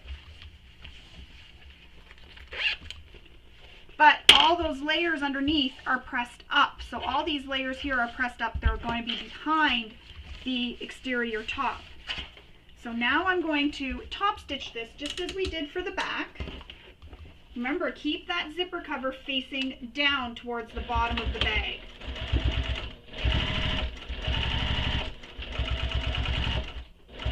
I'm feeling so excited about this bag, I just have to share. I love this print and this color. It's such a happy bag. I hope the person I made it for loves it. Now we need to trim so that it is even again on the sides. So trim those zipper tabs flush with your sides, just like that. I just love it. Oh my gosh, I'm admiring it. I love it. It's so pretty. So pretty. Oh my gosh. All right, so enough of that. Moving on. We need to attach our second handle. Sorry, I just get super excited sometimes when I see a bag. This is just so pretty. It's like flashy, but the right amount of flashy. All right, so the last handle, we need to attach it to the front so that you have two handles so that you can carry this by the handles instead. Very cool option. So see, you'll have the handle here and you'll have the handle on the other side. And we're going to do the same thing as we did for the back panel to attach this, except for this panel isn't going to have the same thing the back panel had, which was that cover to go across. I mean, you could, if you really wanted to, add it just as an extra little, I don't know, feature if you have something that you really want to focus across, or even use some, say, webbing. If you have something with like a design on it, you could put the webbing right across, just like we did on the back panel, and then you could add some rivets.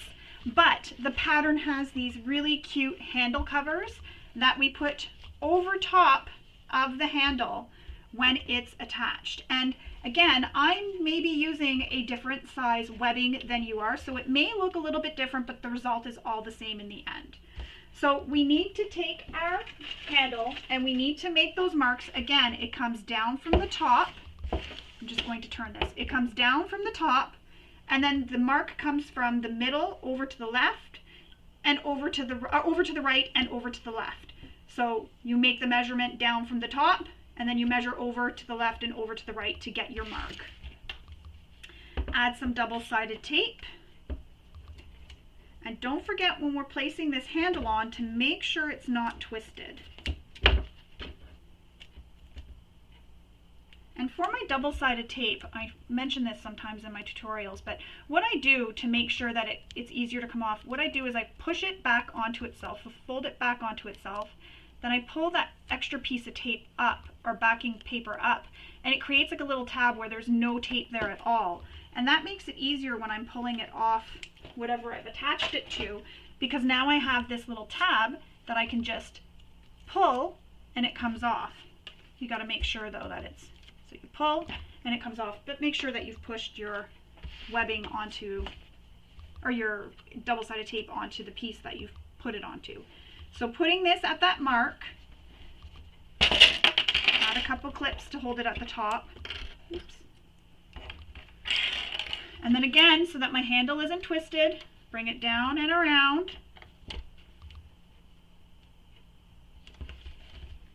Make sure that handle's not twisted. Now we're going to sew the 2 rows of stitching, again, just like we did the last time. I turned down the brightness on my machine in hopes that it would give you a better view from here. And I keep thinking because it's turned down so much that my machine is turned off, because I'm used to it being so bright. But I do hope having it turned down has helped you see a little bit better, because it looked like it was really bright. And with this shimmery vinyl, this soft vinyl, being shimmery like that, it was kind of reflecting off it, and it was making it hard to see when I did my little test run.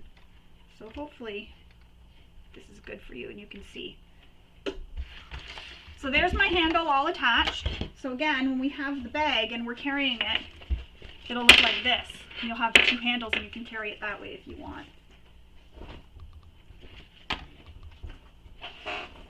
Super excited to finish this.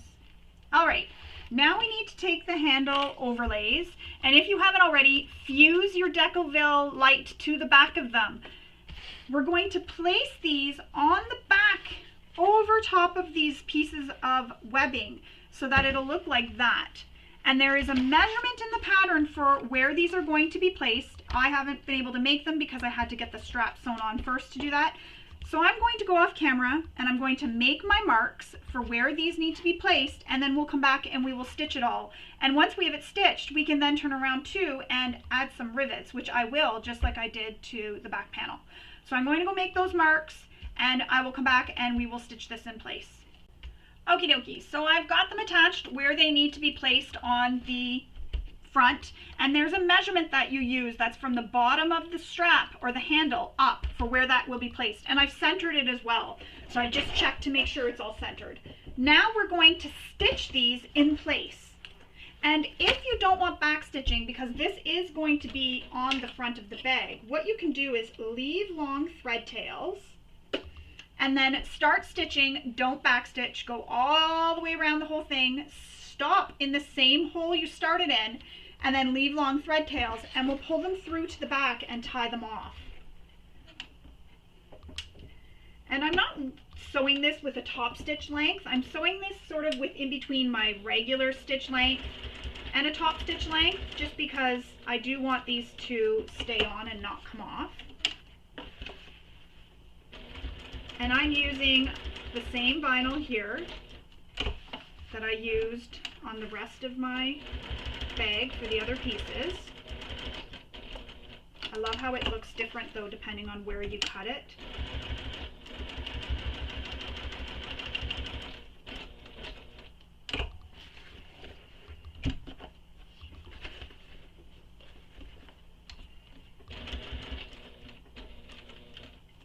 So there it is. I'm back to where I started, so leaving long thread tails. And if you pull the threads that are on the back, it creates loops from what's in the front to come up to the back. And you just pull them through just like that. I use the end of my scissors, and so pull the loop, pull the thread in the back, it causes a loop. Put your scissors in the middle of the loop. So say this is the loop you pulled up, put your scissors or your awl or your seam ripper into the loop and just pull the loop up, and that'll bring all the threads from the front to the back. And now we'll just knot them together. And this just prevents having any back stitching on the front. If you're using something that's really busy and the back stitching wouldn't really be seen, you can definitely do some back stitching. But this material that I'm using, you would see the back stitching, so I'm going to do this.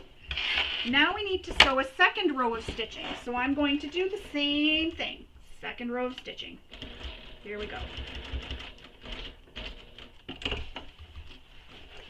And I'm checking too as I go along to see if my seam allowance stays accurate, or to keep my seam allowance accurate, sorry. So you'll notice I keep turning it, and if it's not good, I turn it back around and take another stitch.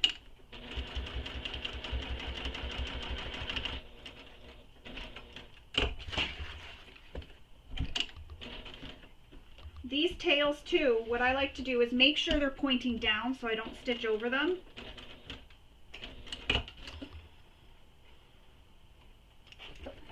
Same thing, grab the thread tails in the back, pull on them so it creates a loop, put your tool through the loop, and then pull them up through the back to the back. And you'll have no back stitching. So I'm going to go off camera, I'm going to sew the second one, and then I'm going to install some rivets. You don't need to install rivets if you choose not to, or if you don't have rivets. Maybe you just have Chicago screws, you can use that. Or you could do some more stitching in here too if you want. You could keep going until you're all the way through the center, and then just have stitching, you know, each time away from each other until you're right in the center. That would still be really pretty too. So I'm going to go do that off camera, sew the second one, and then I'll come back and I'll have my rivets attached and everything, and we'll be able to continue on. Now that the rivets are installed, the front panel is done, we can put it to the side. And it looks like my rivets aren't accurate in terms of measurements, but they are. It's just because the flowers have different angles, so I kind of angled it so that my rivet press would be able to fit between, because I forgot how big these are compared to the ones I usually use, so I made marks for my other ones and they're a little bit too big. So now we need to make our gusset, and for that we need to grab our zipper, and if you haven't already, you want to install the 2 zipper pulls. And as I mentioned previously at the beginning of the video, I'll link a video tutorial for how to make a double pull zipper just like this. So you'll install your zippers. Once you have your zipper installed, your zipper pulls installed, you'll want to mark the center of your zipper tape. So I'm just going to slide my zipper pulls out of the way, and I'm going to clip it and then mark the centers of my zipper tape and also the center of your zipper panel pieces, so the lining and exterior zipper panel pieces, if you haven't already done so. And as I mentioned at the beginning of the video, I had already done all that.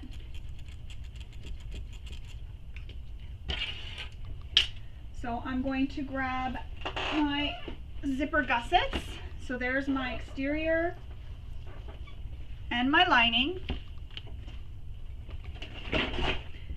Now we need to take, if you're using a directional print, you want to pay attention to which one is going where.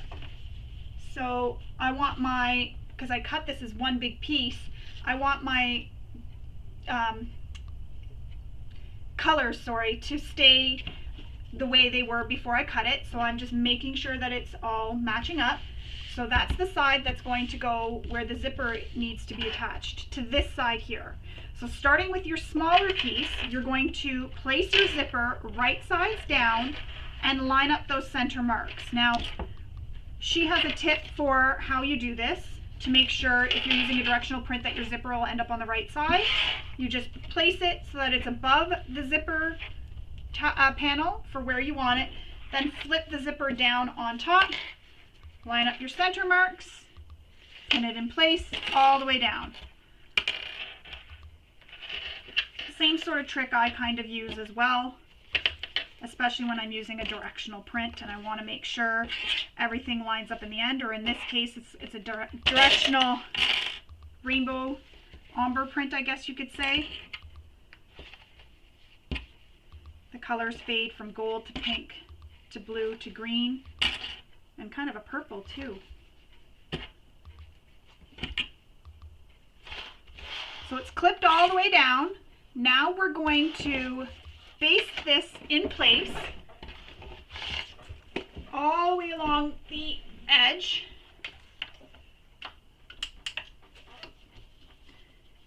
So basting it in place the whole way along.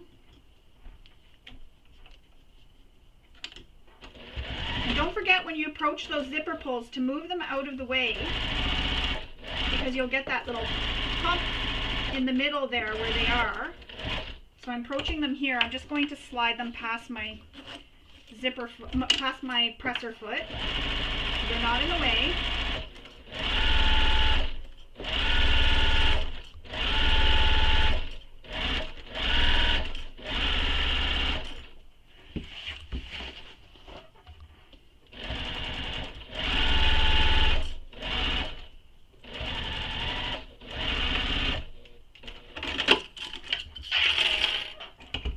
Trim your threads.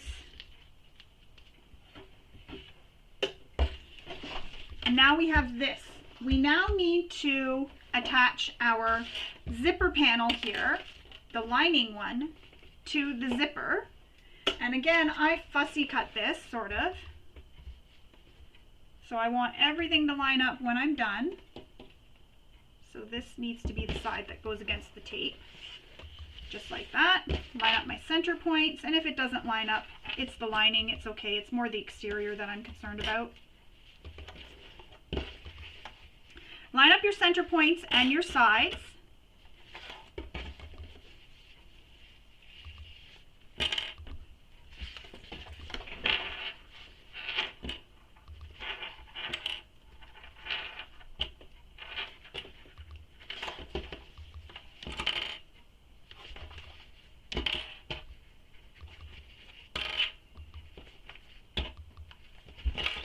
And then we're going to sew this in place using the seam allowance given in the pattern. And I'm flipping over and I'm having the lining against the bed of my machine. This is just a personal preference. You can sew it so it's facing the other way. I just feel like I can see both the lining and exterior better this way, and if the lining is shifting, I see it a little bit like shifting away from the exterior, I can tell. So it just makes it easier for me when sewing.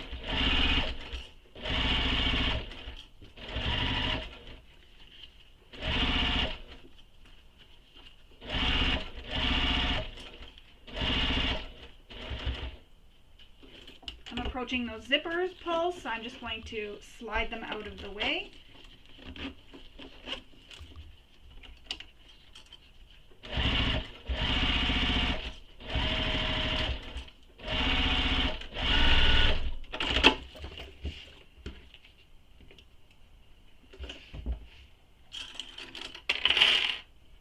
Now we're going to turn this so they are wrong sides touching, and we're going to top stitch all 4 edges of the zipper panel.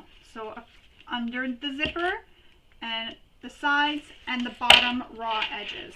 And if you've used a material that you can press, you can go ahead and take this to your iron and give it a press. I could press from the wrong side, but I'm not. I'm just going to go ahead and clip this all together along the bottom here.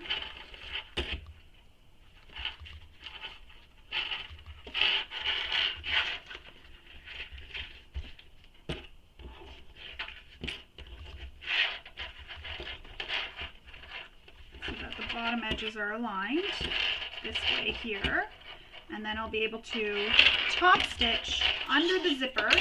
So I'll just finger press it, and I'll top stitch along the zipper edge, down the sides, and along the raw edge. So I'm going to start at one side here and go up.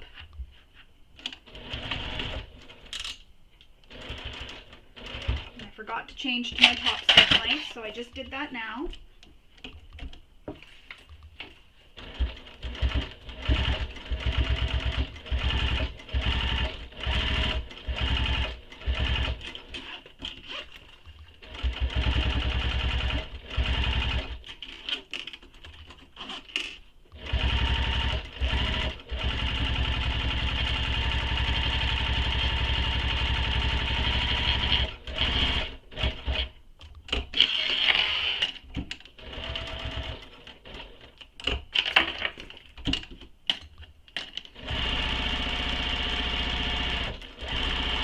Bottom edge here doesn't need to be perfect because this will be sewn into the seams later.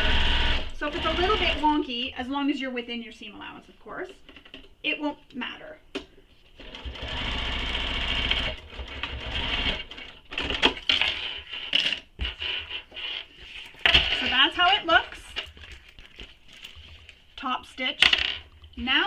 to add the other side of the zipper panel, so the wider side.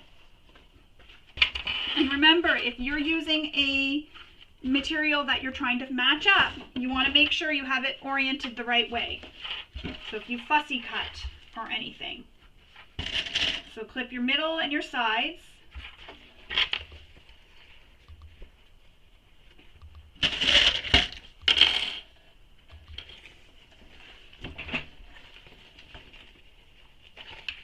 And I'm lining up this side panel here with the side panel that's already attached, so the sides here are lined up.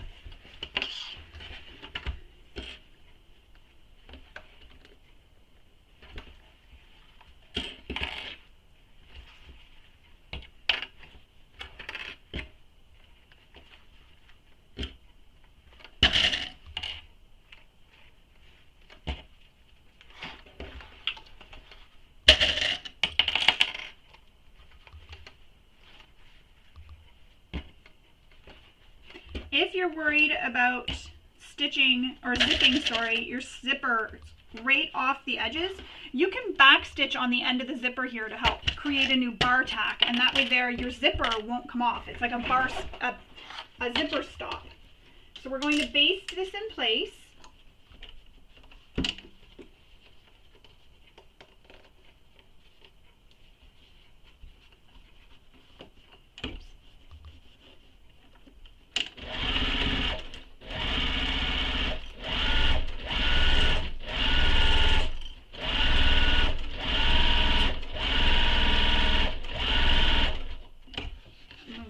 Pulls out of the way.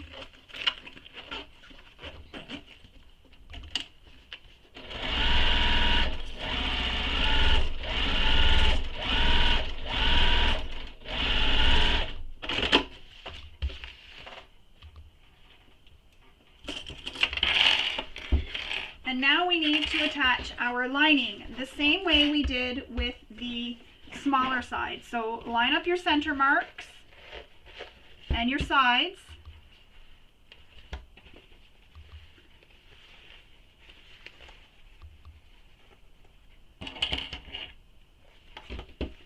Pin the rest of the way, and then we'll stitch this with the seam allowance given in the pattern.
To go refill my bobbin, and then I will come back and this will be stitched and we'll continue on. Alright, so I wound my bobbin and re-sewed the rest that wasn't sewn. Now we're going to do the same thing, flip these so they are wrong sides touching.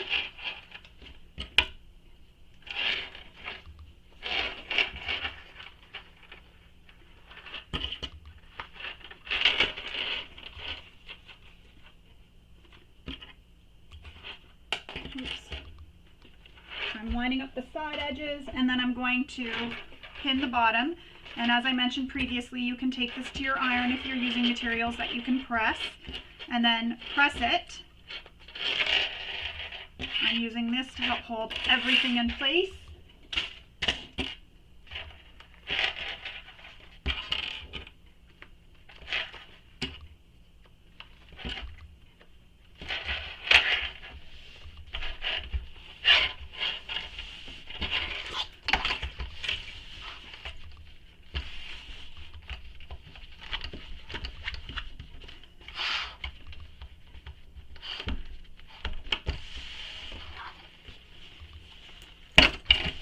So now we're going to top stitch this. So I'm starting on the side here. I'm going to go up to the zipper. And the side doesn't really matter how accurate, as long as it's within the seam allowance, because that will be in the seam allowance when we sew the bag together. So just make sure you're basting the sides and the bottom together within the seam allowance.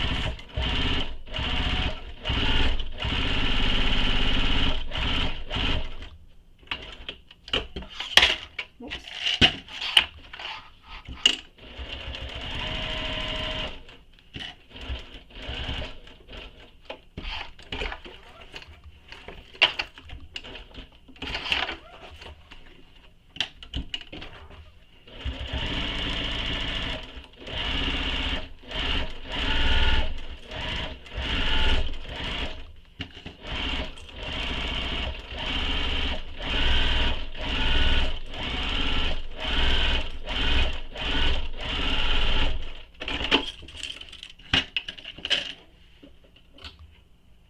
Trimming my threads.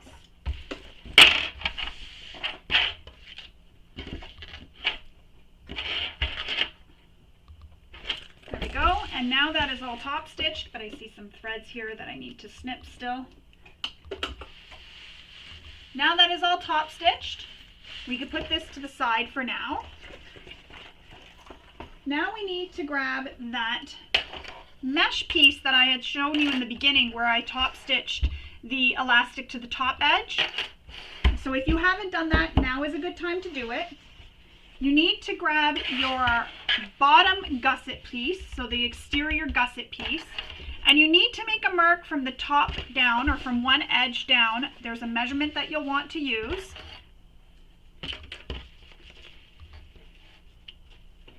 And we're going to pin this in place. So the top of the pocket is going to be pinned right where that line is. It's all going to line up. And your pocket will open up a bit. So it will lift up a bit. And that's to fit your water bottle or whatever you want to put in this pocket. And you're just going to pin this all the way down the side. So line up those side edges.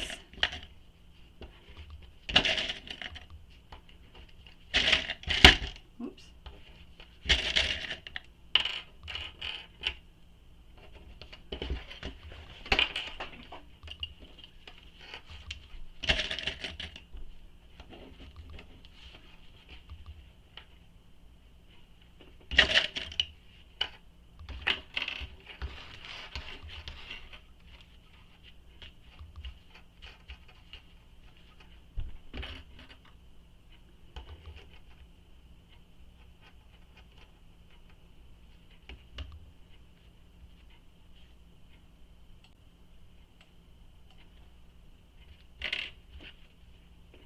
So I just wanted to check, I just read the pattern, I paused the video and read the pattern and make sure I was doing this right, because I would not like to give you wrong instructions for how we're doing this. So you're going to have some at the bottom that's going to hang off the edge, and that's okay because we're going to trim that later. But you want to get this so that it is pinned at the bottom. So the top is still pinned at that mark we made so that we can have the bottom where we need to have the bottom pinned in order to be at the correct spot.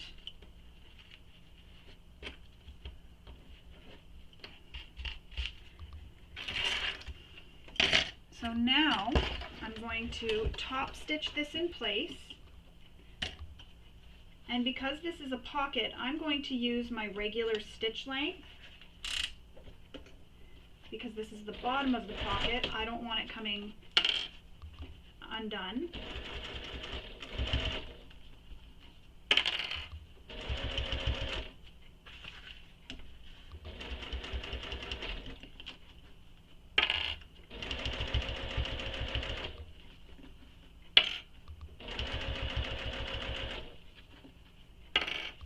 And if you're using fold over elastic like I am for this, be careful not to pull, if you're using clips, not to pull them off, because that'll pull the elastic and the elastic away from your mesh, and the mesh will come out. So you want to open the clip and pull it off. So now I'm going to sew the second row of stitching.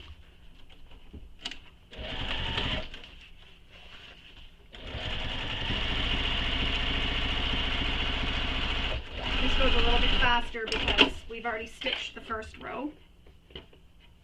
You almost can't see my stitching even though I use black. It's kind of funny. So I've stitched the bottom. Now we're going to line up the side edges all the way down. And you're going to have some at the bottom that's going to overhang, and that's okay. So just pin it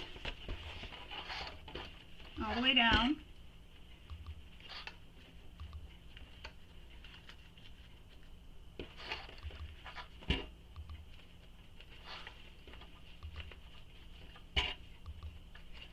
So you're lining up the side edges all the way down till you get to the bottom where this extra is going to be.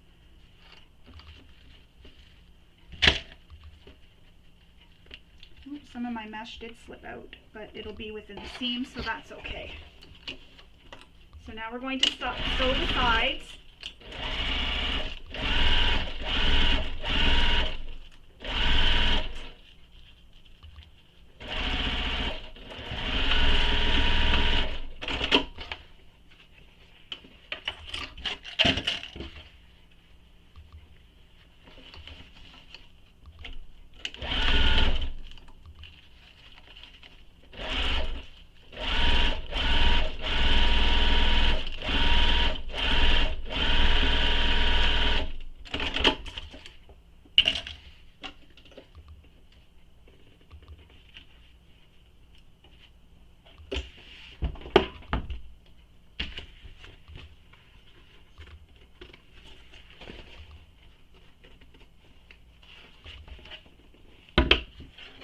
Trimming the sides off. So I trimmed the bottom sides off so that they're not overhanging anymore.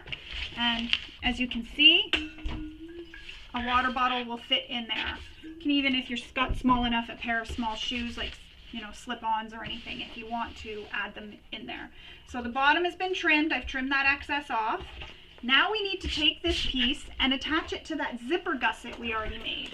And this part where the pocket is needs to be near the zipper on this side. Well, I guess it doesn't really matter which way it goes, actually, because it's going to be near the zipper either way. But if you're using a directional print, this is where it will matter. And I just want to make sure that this is going to be on the correct side of my bag. So I'm going to put this on the left side. So I'm laying my zipper panel like this, where the smaller portion is near the bottom, and then my pocket, the top of the pocket, is on the left side, if that helps. You'll also know how accurate your sewing was because these two panels should be the exact same width, not length, just width.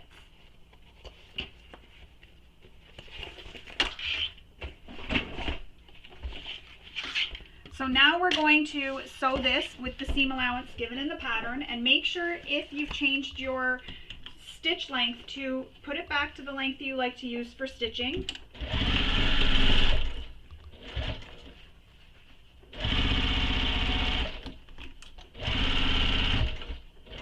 I'm just going to go back after and back stitch over that zipper just for some extra security.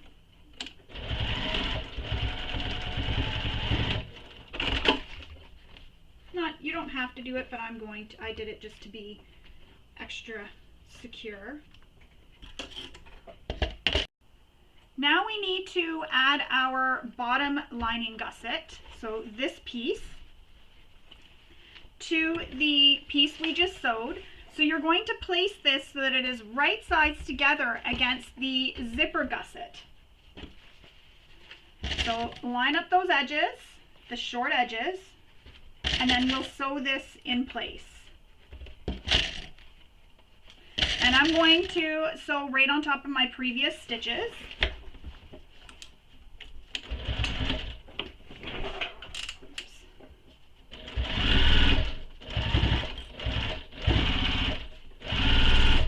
And again, if you're finding that this gets to be too thick anywhere, I can't remember if I mentioned this previously, but if you're finding that it's too thick and your machine struggles a little bit, try a bigger needle or even your walking foot. So now we're going to flip these so they are wrong sides touching. And we're going to top stitch this. And I'm going to roll this up so I can get it under my throat of my machine into here. And we're going to top stitch this using the seam allowance given in the pattern. And this is where you may find it gets really thick because there's a few layers that it's got to go through. You can also trim the foam that's on that other side out of the seam allowance as well if you want. Trim it nice and close to the seam allowance, and that'll help reduce some of the bulk here in this seam when you're stitching it. Now we need to repeat that all for this other side of the gusset. So bring up the exterior piece. There's some threads here. Bring up this exterior piece and match it, the exterior bottom, to the side of the zipper gusset. I got some threads here I just want to get rid of, just so that they don't go peekaboo on me. All right. So match up the seam, or not the seam, the side edges, and then the short edge all the way down, and then sew across. And you're not sewing the lining part, you're just sewing the exterior to the exterior side. We'll sew the lining side in just one side. So stitch all the way across. And I'm going to come back and I'm going to sew over that zipper again. You don't really need to do this. I just like to because it's just extra security. However, we do attach the lining, so you're kind of sewing over it when you sew the lining. Now we need to attach our lining. So this part, because once we turn this all right sides out, what's going to end up happening is you're going to have the lining will fall against the bottom and it'll be attached. So now we need to take the lining and we need to fold it up and bring it up to this edge we just sewed, clip it in place,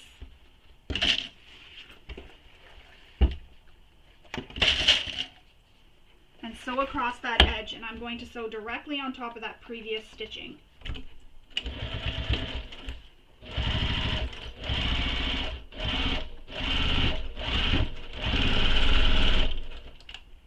Now, we need to turn this so it is right sides out. I'm going to increase my stitch length because the next thing we're going to do is top stitch this. And these zippers in here, we can trim these down after if you want, if you don't want them to stay that long. So we need to take this and press this if you can. However, I do find it easier to keep this all turned wrong sides out because we are stitching this tube. So I'm placing it in, and part of it is on this side, closest to me, the bottom. So the part that I'm not stitching. And I'm just carefully and slowly moving it through, letting the machine pull it through, but keeping this side that I'm not stitching out of the way. Just like that. It's a bigger tube, so it's actually quite easy to do. When it's a big tube like this, it makes it a little bit easier. You have a little bit more room to work with. Now we need to clip all the exterior and lining pieces together on the long edges. So I'm going to line up the center marks because we have all those center marks. And if you want, you can take your marking tool and mark the center marks onto the opposite side of the panels. just so that when we're attaching these it'll all make sense. You'll be able to use those center marks still. So just clip, and then we're going to baste these all together, this all together. And you don't need to do it where the zipper panels are because we already did that when we made those zipper panels.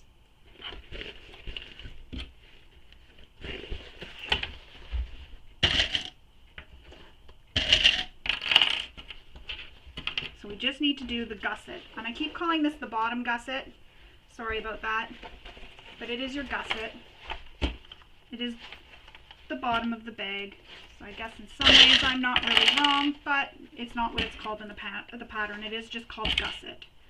Sorry if I'm confusing you.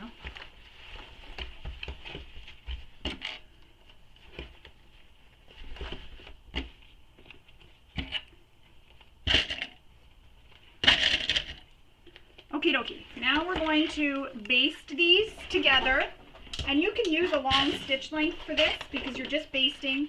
Keep the basting stitches within your seam allowance so you don't see them when the bag is finished.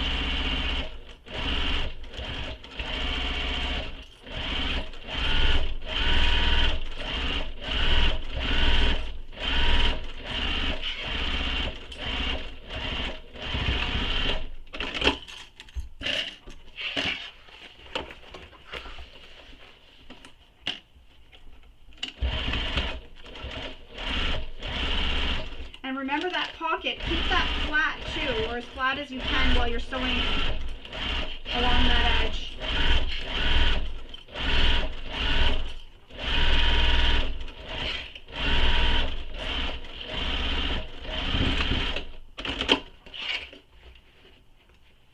Clip all your threads.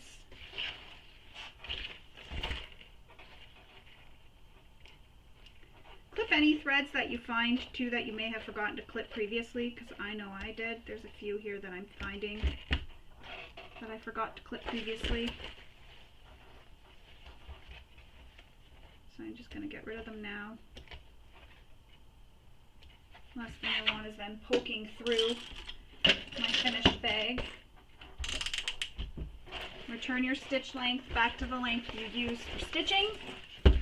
And that is our gusset. We are done the gusset and zipper panels for now. I've got some threads that I've snipped that I just won't go away. There we go. Now we're going to continue with making our interior pockets. And for this we need our interior card slot pocket pieces.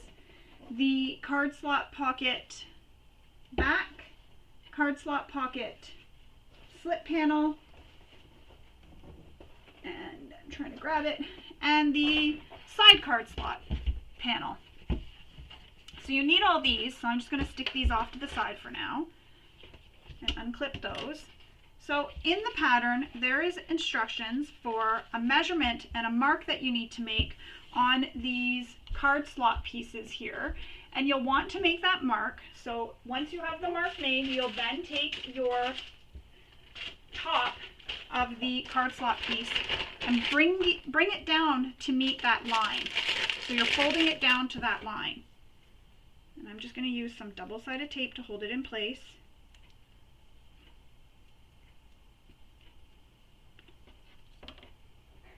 Because that's stuck to the cardboard, it kind of won't stick to anything else now.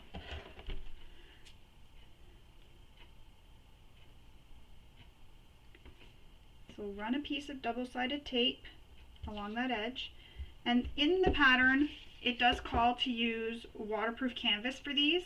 However, I don't have any of that, so I'm just using the same vinyl that I used for my exterior because it is a non-fraying material, so it'll be okay. So if you don't have waterproof canvas, you can definitely go ahead and use some sort of material that doesn't fray.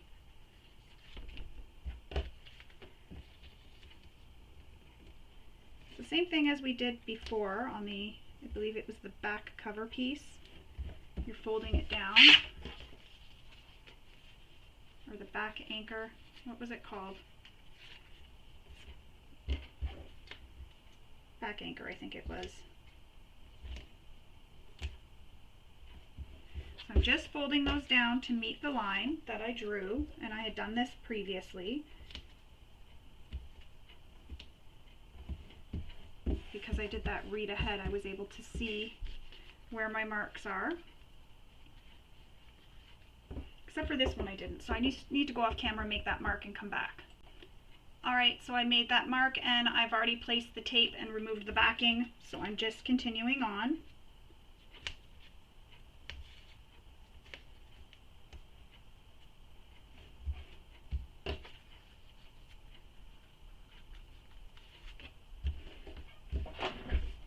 So there we go, I folded the top edges of all of these down.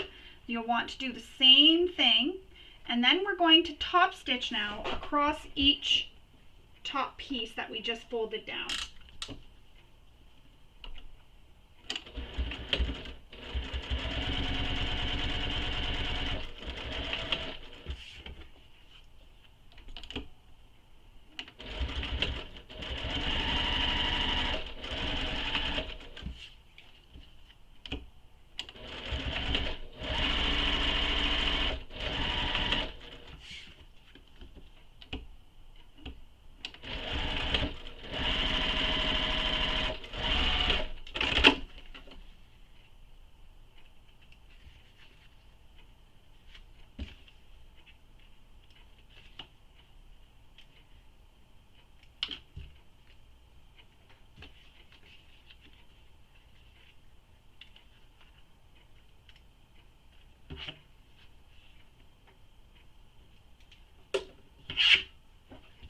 There we go, so they're all top stitched. Now we need to take our back card slot piece, and there's a measurement you need to make from the top down. So here's my top, and I've already gone ahead and made that mark. So you need to make a mark from the top down and place one of the first card slot pieces at that mark. And you're going to pin it in place at that mark.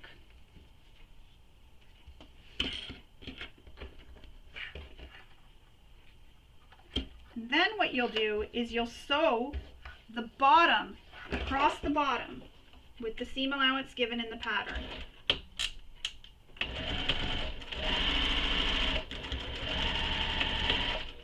And if you're worried about having an accurate seam allowance, as I mentioned previously, you can draw the seam allowance on the front and stitch right on top of it. Now you need to place this at a mark that's given in the pattern from the top down. So you'll want to make that mark. So I need to go off camera to make that mark for where this is going to be placed. So I'll have to go off camera and do that. I'll show you how to do it on the first one. Then I'll have to keep going off camera because I can't make those marks here on camera because I can't show rulers or anything. So I'm going to go make that mark and come back.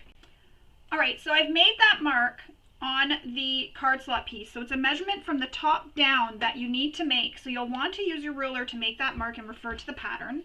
You're placing the next card slot, so aligning the top of that card slot piece with that line, pinning it in place, and sewing across the bottom.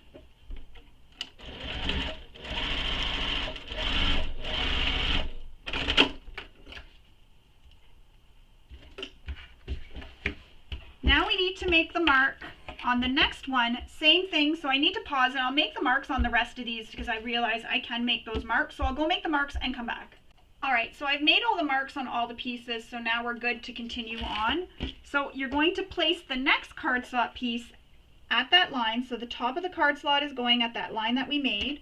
And I used chalk so that I could just wipe it away when I'm done.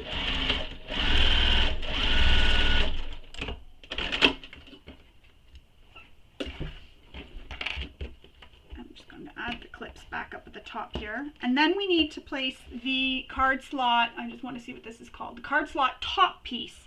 So that's this piece right on top, and you're going to line it up at the line that you made, and then we'll sew across the bottom.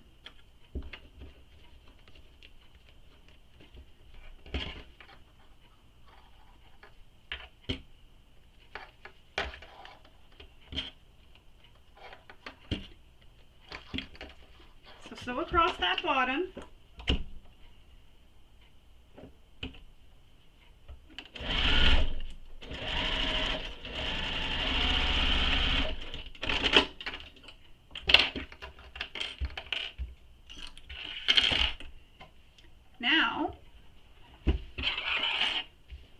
we need to, hang on, I just got to find where we are.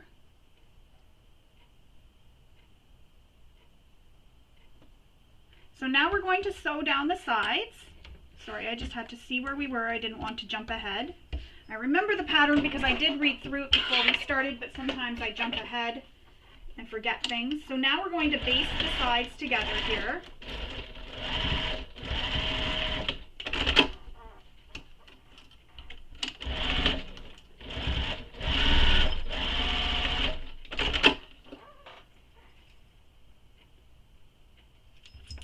Hey, buddy. I figured you'd come around at some point. So now that we've sewn down the sides, that's to hold those sides in place. And if you want, you can take one of your credit cards or your debit card or whatever and stick it inside and see if it is big enough. And again, I'm making this for a child, but sometimes children have gift cards or any little cards that they have to take to school maybe, student IDs. So this will be perfect for them to put that in there. And if they did want, they could use this for an overnight bag if they wanted to go to their friend's house or something. Yes, she's giving me kisses. Yes, thank you. Here, you move over here. So now we're going to take the card slot side piece, and that's this piece here, and we're going to place it so it is right sides together with the piece we just created with all the credit card slots. And I just want to make sure I'm placing it the right way, which I am. All right, and I didn't really fussy cut this, but we'll pin it so that the side edges are together. And then we'll sew this with the seam allowance given in the pattern. And you're putting this on the, I guess it doesn't really matter what side you put it on at the end, but I'm putting this on the right hand side because that's how she has it in the pattern.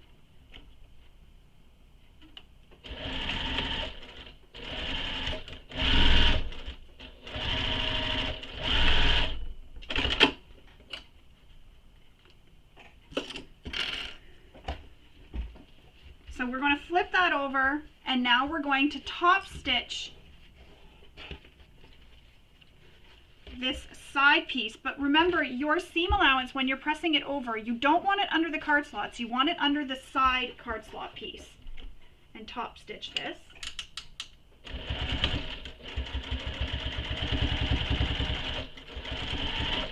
Were you sleeping all day? Hey, you look tired. So there we have it. That's how it looks so far. Now we need to take the pocket, the card slot slip pocket, that's a tongue twister, piece, and place it so that it is right sides together with the card slot piece. So you're going to place it right sides together, pin it all the way around.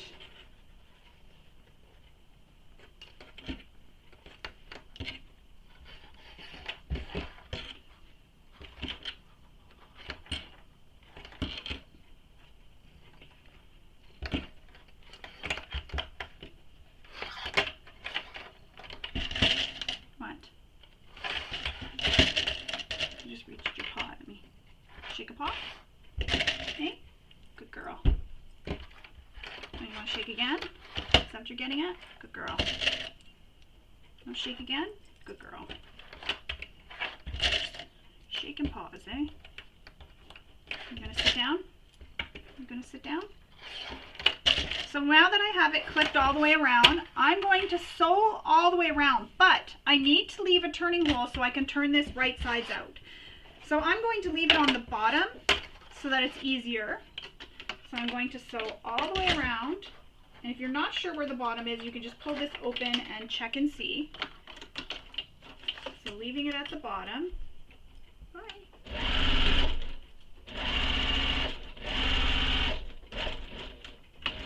Oh, don't get into that. Hey, hey, hey. Come over here. Come over here so you're not getting into all my stuff. Getting into everything on my cart now. And because we're turning this right sides out, what I like to do in the corners is I like to back stitch in those corners just for some extra security. No,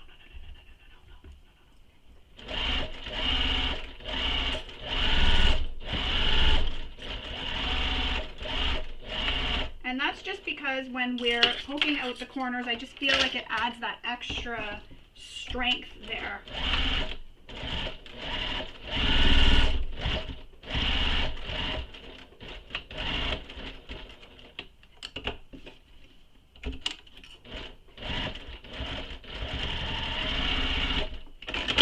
Alright, so I've left a small opening. Oh, I put that in the wrong thing. Now I'm going to clip the corners. Careful not to clip your stitches.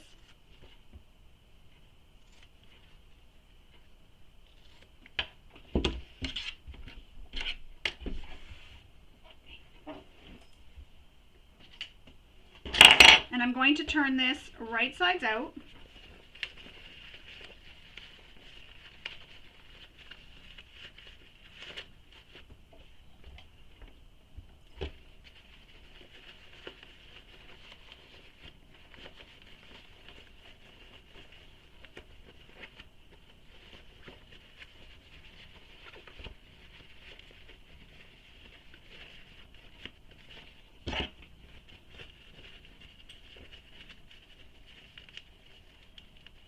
Poking out my corners carefully.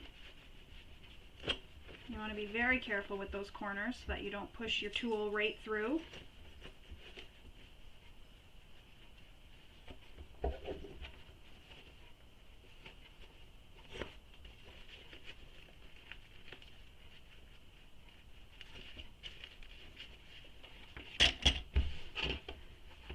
And then we can take this to our iron and give it a press, but I can't press the whole way, so I'm just going to press on the wrong side here, just to help get this pressed down. And then I'll come back and we will continue with sewing our little card slot pocket piece. Alright, so I've given this a really good press. Now I'm going to top stitch along the top edge. Hey, don't do that.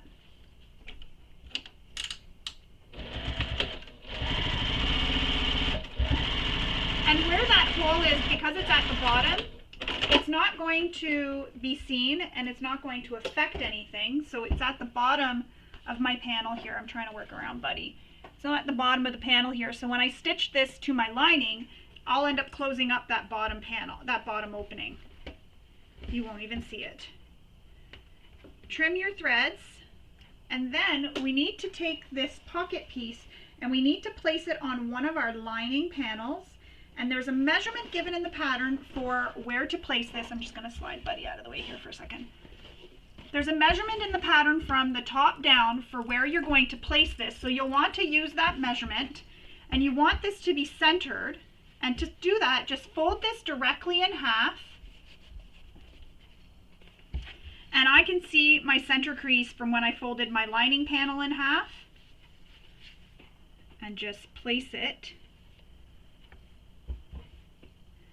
centered and lined up with that line. Oh my goodness, if you could all see my cart right now, it is a mess for me just throwing everything on it as I'm going. So I'm going to pin this in place. What am I doing, eh?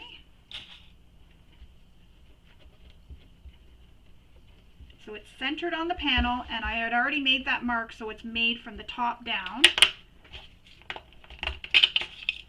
And I'm not placing a pin through my vinyl because I don't want to ruin any of the vinyl or leave any holes. I could have used some double-sided tape to help hold that hole closed, but I'm choosing not to. So now I'm going to stitch down the side, back stitch at start and stop, just because there is a lot of, you want to back stitch a little bit more than you usually do. But there's a lot of wear and tear on a slip pocket, a lot of stress. So you want to back stitch there just to really help reinforce the top of that pocket. So I'm at that opening, so I'm making sure that it's all turned under nicely and someone's made herself comfortable right in front. She just wants to be part of the tutorial. I guess it wouldn't be a tutorial by me if Buddy wasn't in it, right? Now this is where you can decide if you want to leave this as one giant slip pocket or two. I'm going to leave it as one because you can fit some pens in there and they can just sort of be laying down on their side like this.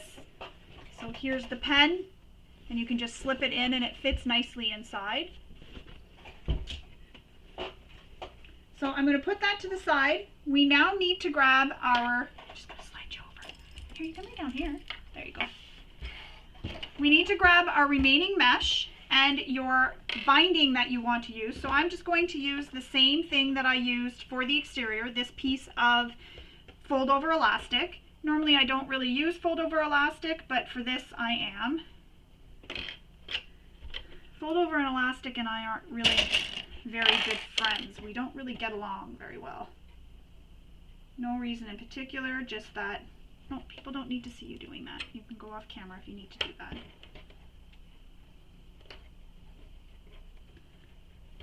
Now you're mad at me, eh? Sorry.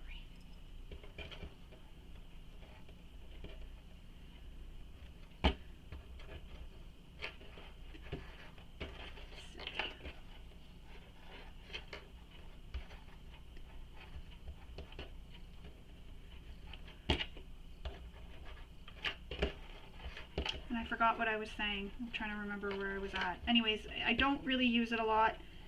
Not that it's not that I totally don't like it, I just find that I don't find it it sews as nicely for me as regular binding would. So I tend to make my own binding or buy pre-made binding, but I like making my own because you can make it to match the materials that you're using. I could even have cut this out of my faux leather, or my vinyl, sorry, and it would have matched the exterior of the bag.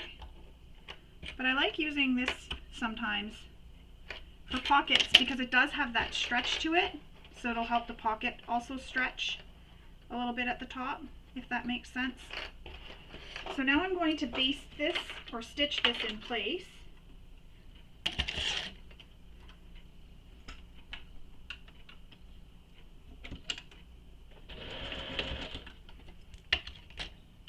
What are you getting up to now?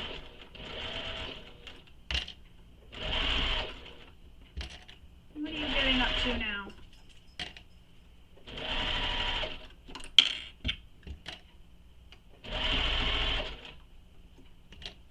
And as I was mentioning when we were sewing the exterior one, don't pull those clips off. Open them and pull them off to undo them, so that you don't pull the elastic and pull that binding, the mesh, sorry, out from the binding. And as I'm going along, I'm just checking to make sure that it's still in there as well.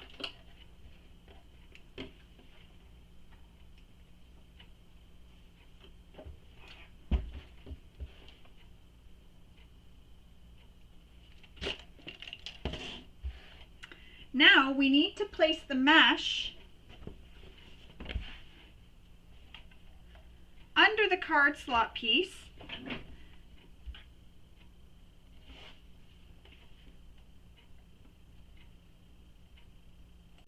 Under the card slot piece, but it's going to be placed at a measurement below the card slot piece. So you'll need to use your ruler and measure down from under the card slots and down. And I didn't do that because my card slots weren't attached at the time. So now I'm going to go off camera and make that mark, come back, and we will stitch this mesh pocket on. So I've made that mark. Now I need to, or we need to, take this piece and you're going to line up the top edge of the pocket with the line we made. And I feel like looking at the picture, like mine is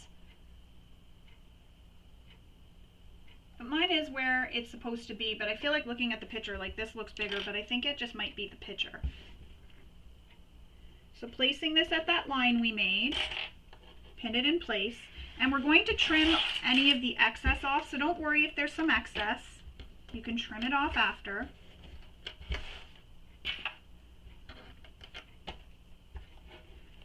I think it's just because I cut this piece, I think, a little too big. I think it's just me. I wasn't cutting properly, and that's why it sort of looks a little off on me. So now we're going to sew this pocket all the way around.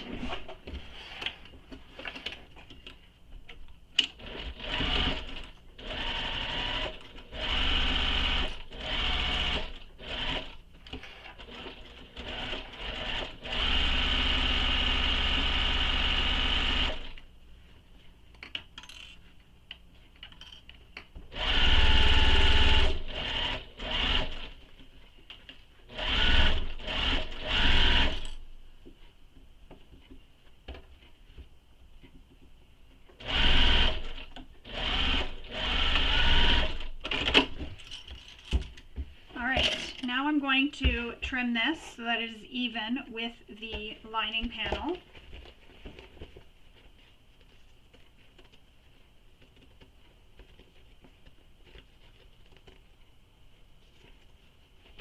So I've basted it all around, so the two sides and the bottom.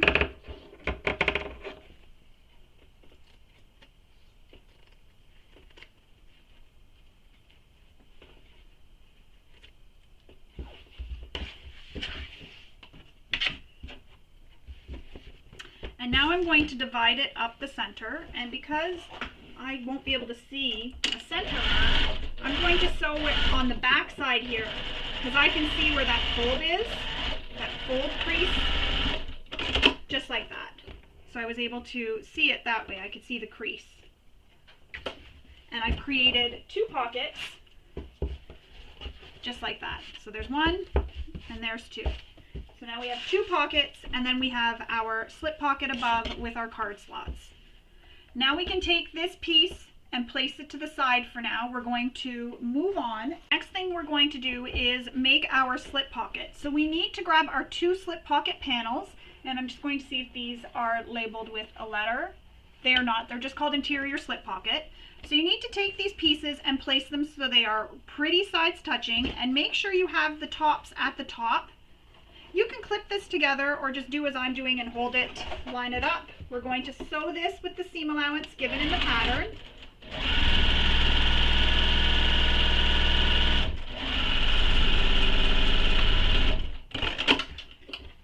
Then we will take this, and you can take this to your iron if you prefer, but I'm just going to finger press this seam open.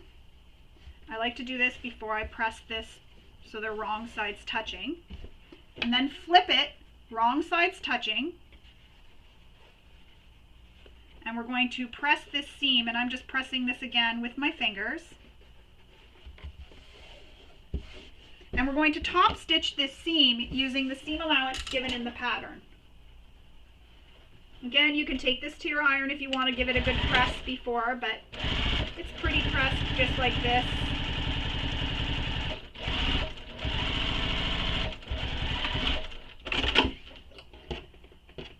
Cut your threads. Then we need to grab our lining panel, the remaining one, so the one without all the other pockets already attached. And we're going to place this pocket so it is on top of the lining, lining up the sides and the bottom edge. Clip it in place. And then we'll sew around the three edges to baste it in place. So we'll sew down the side, across the bottom, and up the other side. But for this one, I'm actually going to sew halfway, starting in the middle here, and I'll come across and then go up, and then I'll sew on this side, same thing, across and up. And the reason for that is so that I don't get any shifting when I sew this. And I'm going to sew from the back side so I can see where the curve is. So starting right at that center point.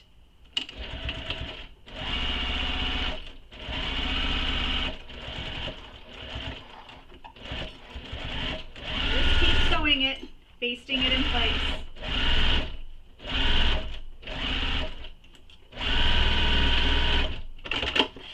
So there's one side.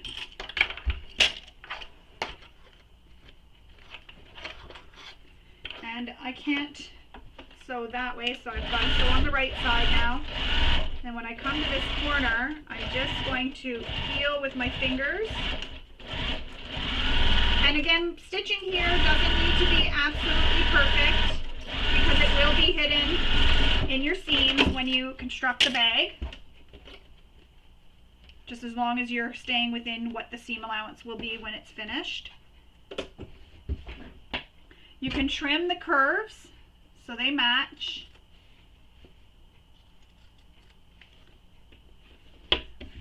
Just like that. So now we have this slip pocket attached, and if you really wanted to, you could divide this if you want, but I'm going to leave it that way. There they could slip a big book in here if they wanted, or anything like that. Now we need to make our zipper pocket, and I'm going to grab my zipper pocket panel, so the interior zipper pocket, and I have the top marked with a T. Now there is a box that you need to make, just as you see as I did here. So I've made that box. So you'll want to make that box. The measurements are given in the pattern, so refer to the pattern for the measurement for how far down, from the top, how wide this is, and all of that. You'll take this, you'll then fold the zipper pocket wrong sides together to create a crease down the center. And there's a measurement on your lining panel that you need to make from the top down. And I've already gone ahead and made that mark. And you're going to place your zipper pocket panel at that line. So the top edge at that line, and also centered. So that's what that crease is for, to line it all up. Grab out my clip, my pins.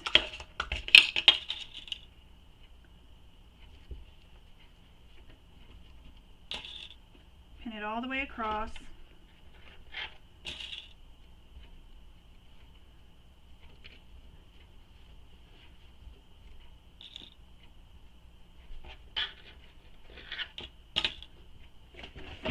So now we're going to sew just the two horizontal lines, not the vertical lines. You can sew all the way around the box if you want. I usually do, but I won't. I'll sew it just the two lines, the two long horizontal lines. And you'll want to use a slightly smaller stitch length for this. Slightly smaller than you usually use when you stitch. Now, as I mentioned, you can sew all the way around the box if you prefer.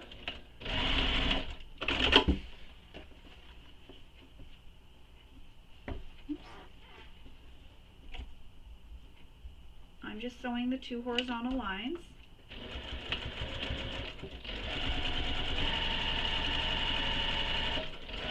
And the reason for those vertical lines on the end is to know when we cut this little opening, you know where to start and stop.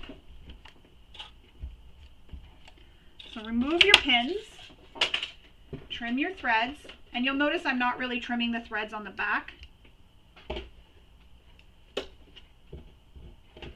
gotta restitch that because it didn't go right to the end. There we go. So I'm not trimming the threads on the back because they're at the back.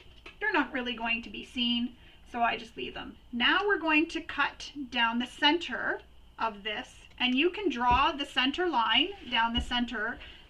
So you could draw the center line right down the center of this box and then draw little V's in the corners.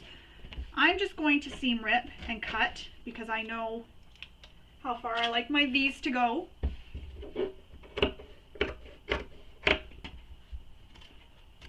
And I'm just going to cut on an angle, so you're making like little V's. It almost looks like a Y when you first do it on the one side. Two Y's really on both ends with the way it's cut. Just be careful not to cut those stitches. If you do, you can go back in and re-stitch that area again. So there's the V's. You can see that I've cut them right here. Trying to do it so you see how you can see the little triangles. Now we need to take this pocket and push it through to the back. So I'm just pressing with my fingers here to press it away from the lining. And then I'm going to take this to my iron and push it through to the back, just like this. And I'll use a bit of water here too, because that'll help it press nice and flat, and I'll push it through and it'll look like this. So I'm going to pause the camera, I'm going to go push this through to the back, and then we'll come back and we will continue on. The zipper pocket is all pressed. Now we need to add our zipper. So I just got to find it here. You can see my little pile of stuff. It's kind of a mess right now, but we're almost done. It's exciting. So here's the zipper pocket zipper, and I just want to make sure I cut it to the correct length. I was doing some of this late at night last night. Cutting the zippers was late at night. So yes, I cut it the right size. So now we need to use some double-sided tape. If you don't have double-sided tape, that's okay. Use your favorite method for putting a zipper into the zipper pocket. You can also use some glue, so the washable glue stick, like I mentioned how I attached my foam to my panels.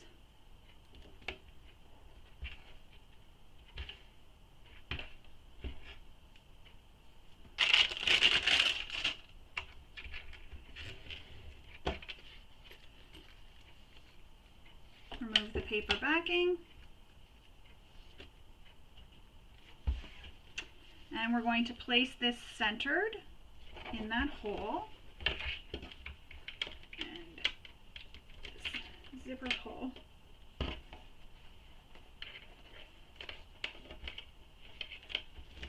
The double-sided tape likes to stick to my fingers more than my panel.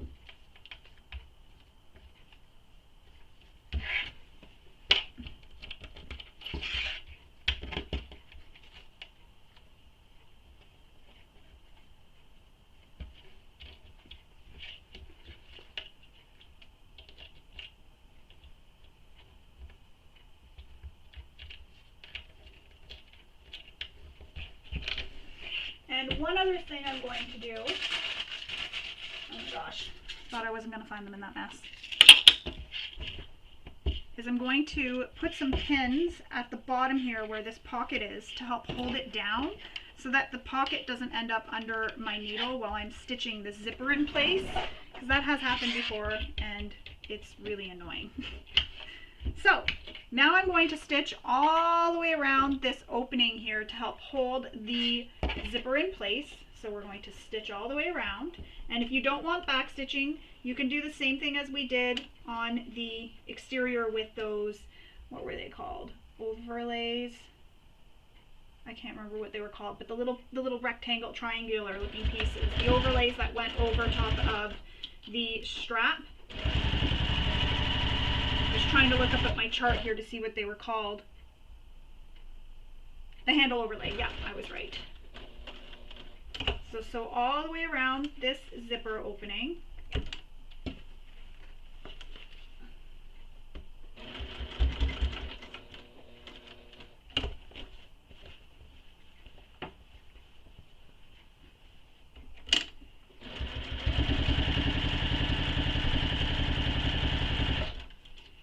Don't forget to move your zipper out of the way when you approach it.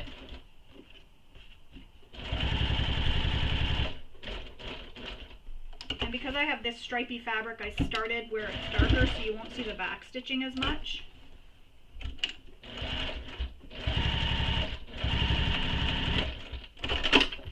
Otherwise I might have done what I did on the front. Now I'm going to remove these pins. Oops. So just removing the pins, and I'm going to open the zipper. So leave the zipper open.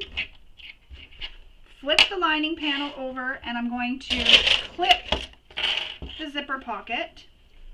So clip it up and on the sides, all the way around.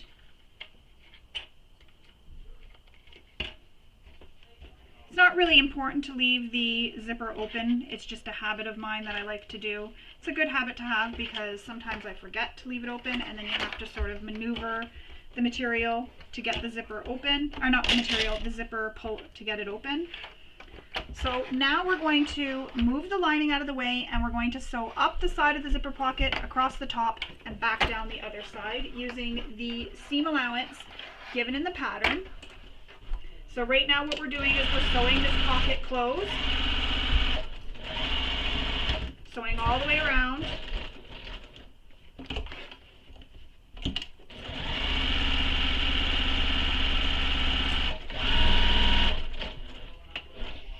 And then back down the other side.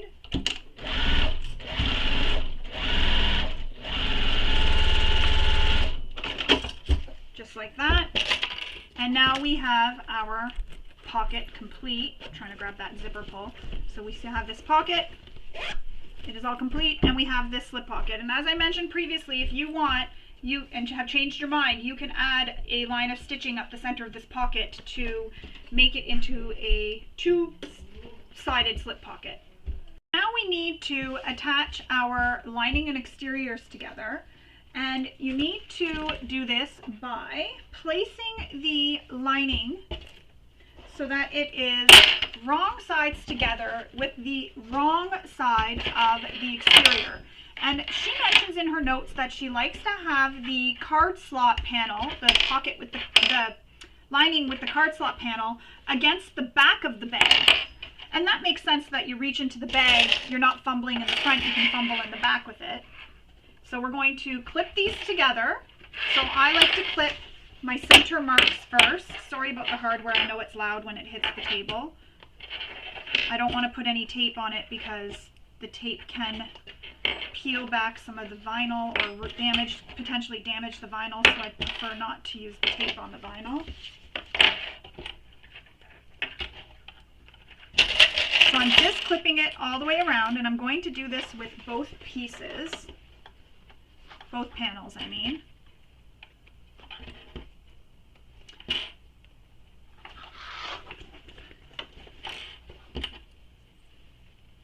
And we're binding this bag. This is being done with the binding method. And you can use whatever binding method you prefer, or that you have that you like and feel is the best for you, or if you have a method that you've just always used and you want to use that, feel free to use whatever method you prefer. However, I'll show you how I just do some binding. So there's my first one all pinned together. I also need my extension table, so I'm going to grab that out now too, because it is easier to do this when the bag's not pulling down off the edge of my machine. Just like that. So now I'm going to pin the second lining together with, oh, I shouldn't put that there yet. The second lining, so it's going again, wrong sides together with the exterior. So line up your center points. Get all those center points lined up. And then flip it all the way around. And then what we'll do is we will baste these together. And that'll help hold it all together for us when we're attaching our gusset to the panels. And this is where you may want to change to a bigger needle. Again, there is going to be some bulk, so you may need a bigger needle. That'll help you sew through and not have any problems. If you're worried about this handle sticking up and getting in your way as you're sewing, you can also pin it down out of the way.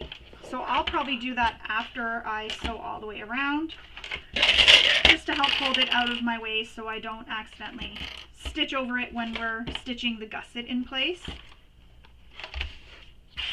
Actually, you know what? I'll do it now. So I'm just going to take a pin and I'm going to pin this down so it's out of the way, but I'm not going to make it pull or anything. I'm just going to pin it so that it's just enough out of the way. Oops.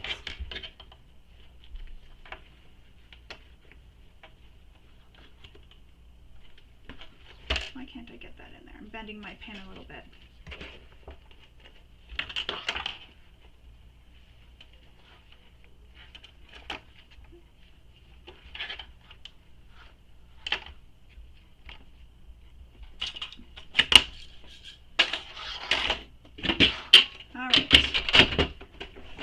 we're going to baste this all the way around. So you can use a long stitch length, and you're just going to sew all the way around within the seam allowance. And this is just going to hold your lining and your exterior together for you while we attach that gusset.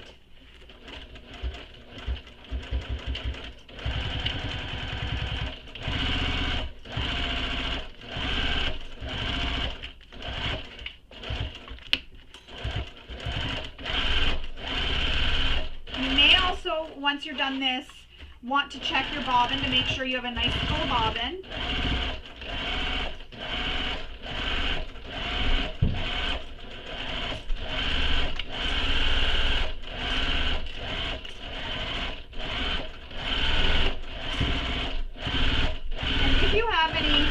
Lining that is overhanging too much, you can trim it down to match the exterior, which I will, because here at the top, it could have just been when I was cutting that it didn't cut really perfectly. And that's okay, sometimes that happens. Just make sure you didn't trim any of your stitches.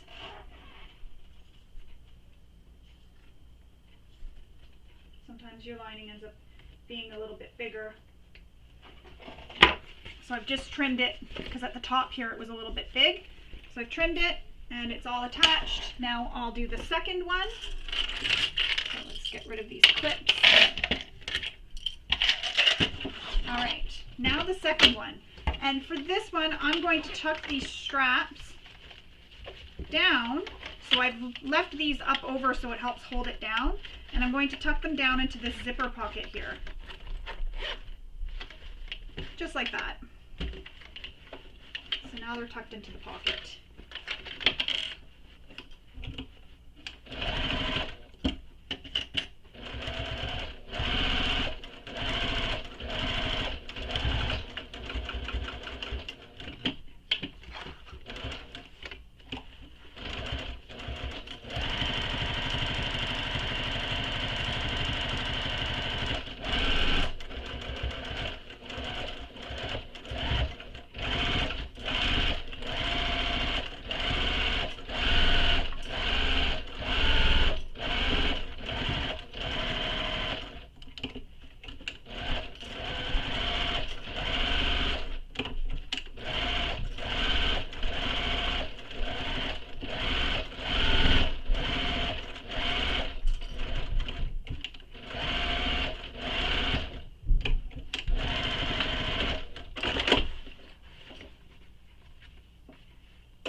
And I'm going to do the same thing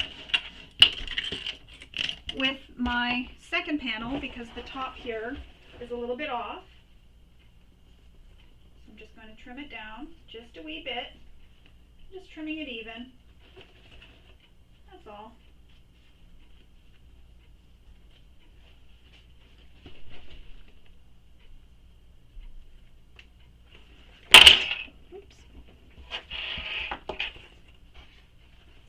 Foam that's actually bigger here. Maybe. No, it's good. All right. So now we have these pieces. And you may have made some binding like I did. What we need to do first is make sure I'm doing this in the order. You're going to turn the gusset wrong side out and starting at the left side of the exterior front panel. So, whoops, this is the back with the straps, so we want the front panel. You're going to place your pocket, the one with the side with the mesh pocket. You're going to place that seam from the zipper gusset in the middle of that zipper tab. So this zipper gusset seam, so where your bottom and your top zipper gusset, so where the zipper gusset meets the bottom gusset, that seam right there will be in the middle of the zipper tab here.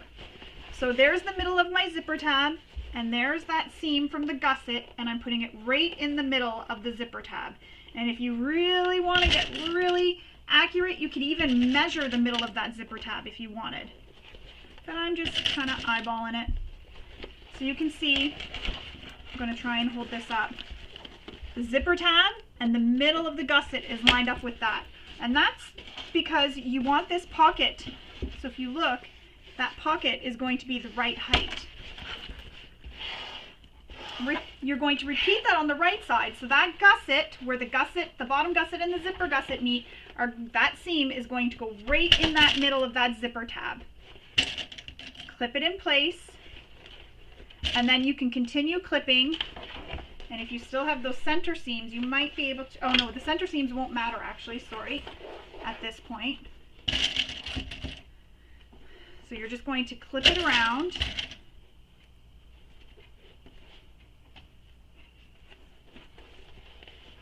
And once you have it clipped, we will then sew this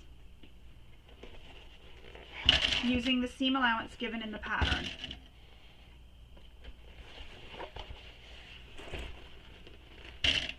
And on these curves here, I'm going to make little snips just to help my fabric ease in, so it'll open it up so to ease in at those curves. So I'll get nicer curves there. And the binding will cover that later, so we won't see that.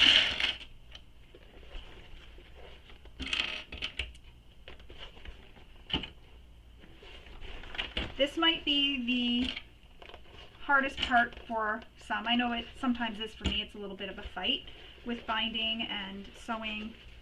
I think I might need to make a little bit of an adjustment here, because sometimes you have to do that. You have to adjust as you go.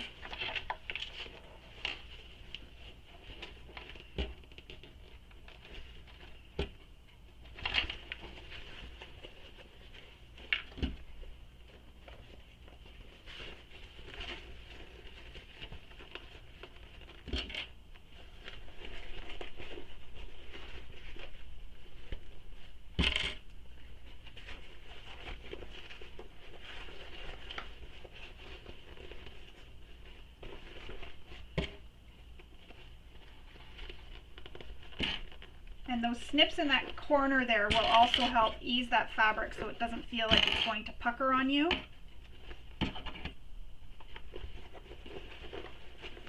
I'm really excited to finish this bag.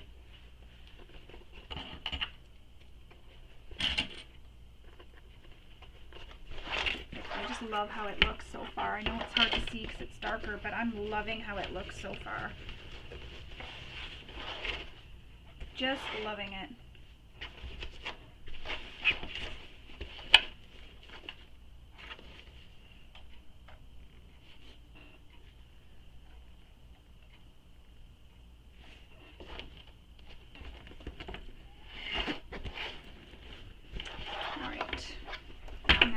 Continue clipping the top part of the bag all the way around, and you'll notice I'm kind of evenly doing it. I'm going up the side on each side, getting to the same point, and then I go and do the other side, and that's just helping me make sure that the material is being evenly spread out.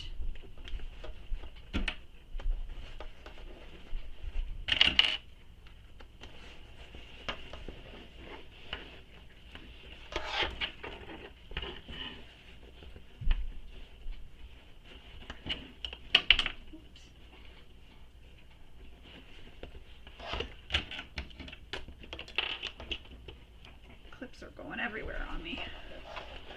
It's kind of funny, the lines are sort of lining up, but they're different colors, except for here the pink one lines up.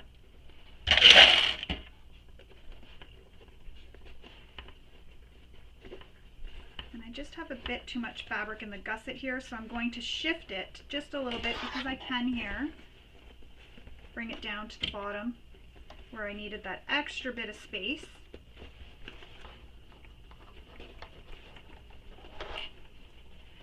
So when you sew this, you want to sew this with the lining panel, this part, against the bed of your machine. That'll help keep it nice and flat for you, and you'll be able to see your gusset as you're sewing. So you'll sew it like this with it against the bed of your machine. I'm going to add some more clips just to make sure, but before I do that, I'm going to add some snips just within the seam allowance just to help open this up for me. And as you can see, it's kind of hard for me to clip, so I have to like push down with my hand.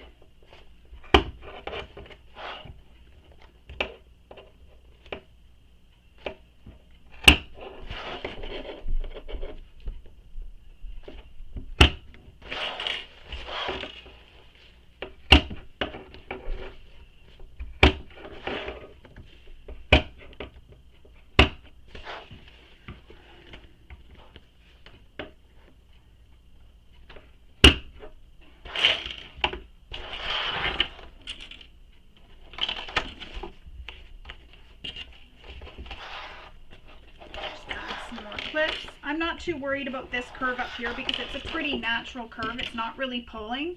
So I'm not going to snip the curve up here, but if you want, you can snip that top curve. And this is really the same method that we'll use on the other side as well when we're clipping that gusset in place. You can do the same thing, add some snips along the bottom and some snips along the top, and you're pinning it the exact same way when you add that second one. And as you can see, this takes a little bit of time. I try not to rush this part. I want all the spots to be clipped. No such things as too much clips. Alright, now I need my table. Oops. And again, this extension table is just so that the bag is not hanging over the edge of the table. The weight of the bag would pull it down, and that would mean that I wouldn't have a nice accurate seam allowance. So I'm starting at the side here, but you can start wherever you want. And we need to sew this with the seam allowance given in the pattern.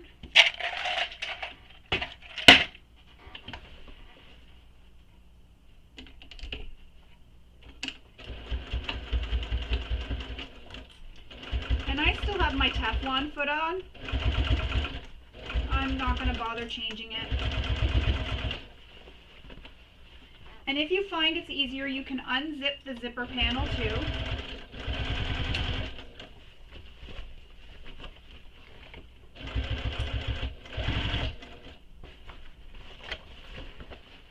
Just take your time coming around all these corners.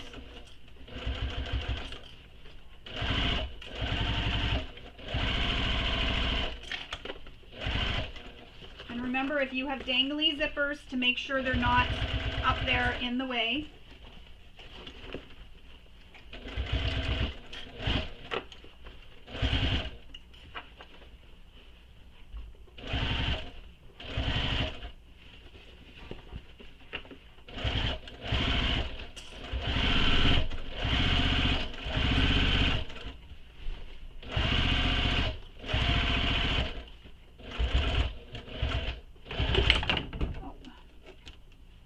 My cane just fell. That's what you just heard because of the vibration off the table.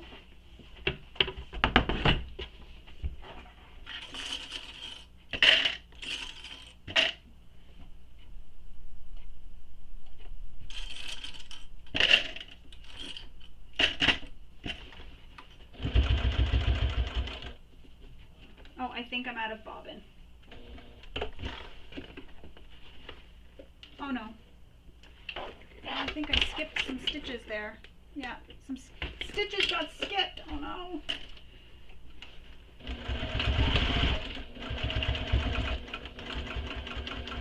There we go. We're good.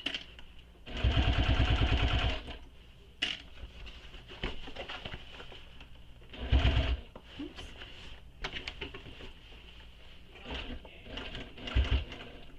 So we're just going around this corner, and as I'm coming around this corner, I'm just trying to take it slow, go one stitch at a time, and just go really slow.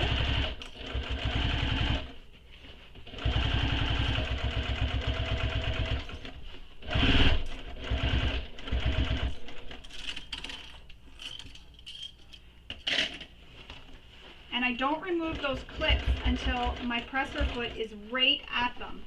So you may want to do the same thing, just keep the clips on, and that just prevents anything from shifting on you. And I'm going to go back and make sure that that area where the stitches skipped for some reason, yeah, it's fine now. I don't know why it did that, but we're good again. Yeah, we are good again. So that's one side. Now we need to attach the other side, and we'll do the binding last. So we're going to repeat the same thing on the exterior back panel as what we did on the front panel. So the exact same thing. So line up that gusset here where the gussets meet with the middle of your zipper on the back panel. And then continue clipping all the way around. Don't forget to line it up on the side here where your gusset is on this side as well, in the middle. And then continue clipping. So I'll pause the camera because I don't feel you need to sit and watch me do that a second time. Then I'll come back and we will continue on. So I've gone ahead and attached that second side just because I felt like you saw me attach the first side, so you didn't need to see that. You can go ahead and trim your seam allowances down as well. Once you've done that, it's time to do our binding. And this is how I like to do my binding. Some people prefer to do it differently, but this is how I do mine. Sorry, I know I'm talking away from the camera. I have to look for... Here it is. I was trying to look for my double-sided tape and I couldn't find the one I was looking for. So this is how I like to do my binding. I like to use double-sided tape and I place it all around that edge. So my seam allowance,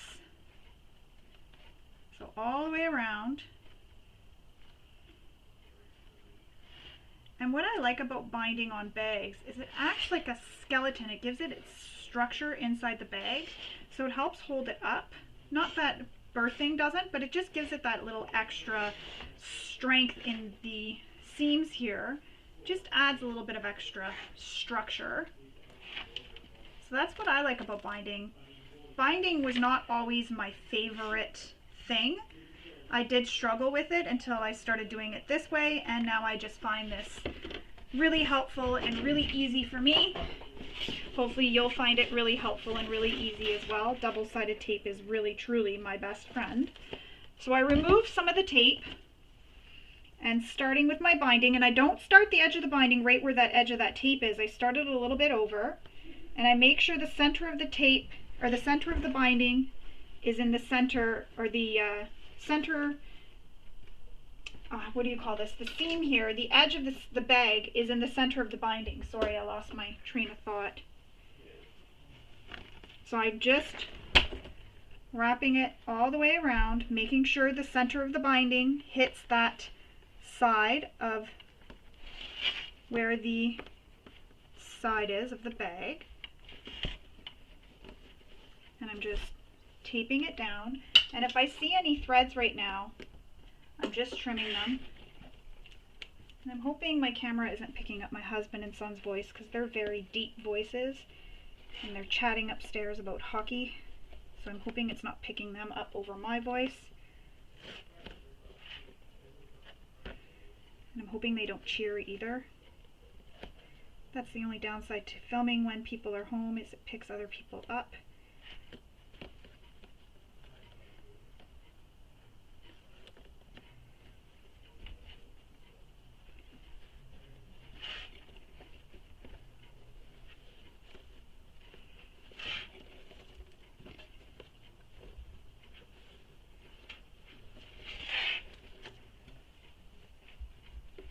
So I'm just taking the binding and I'll fix it wherever it looks like it's going to be a little bit sort of wrinkled, I guess you could say, in the corners. I'll fix that as I go after, if I feel it's, necessary.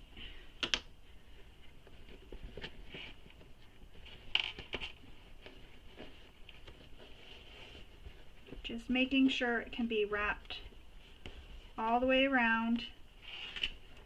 And when I made my binding, I still made it to the size that was given in the, or the length that was given in the pattern. I actually made it a bit longer just to make sure I had more than enough to go all the way around. Now again, you may have a different method of binding that you prefer to use. You may want to use, say, maybe some fold over elastic. As I mentioned previously, fold over elastic and I, we're not totally besties, so I sometimes struggle with it. This is where I sometimes forget what I'm doing. So now I'm going to take the end that I just cut and I'm going to fold it under a little bit, just like that. And I'm just going to press it with my fingers just to give it a crease. Try to keep it straight as I can. So I'm just folding it back onto itself. And this other side here, I'm going to open it back up I'm going to place them together while it's opened back up. Fold the one edge under, and that encloses that whole raw edge there. That encloses all the raw edge.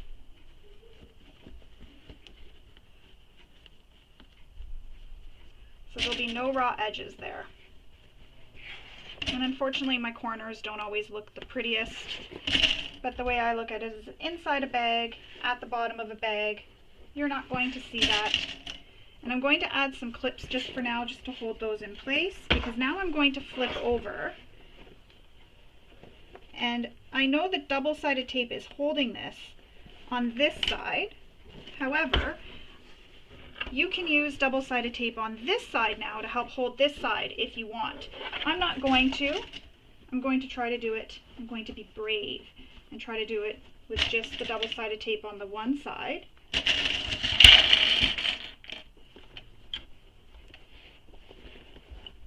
And I'm going to stitch this down, and you're basically going to be stitching this down at the same time, both sides. You're going to be stitching both sides because there's one side's taped down and the other side is held with your clips, and you're just going to be stitching them at the same time. So when you're stitching through the top and the underside, the bottom.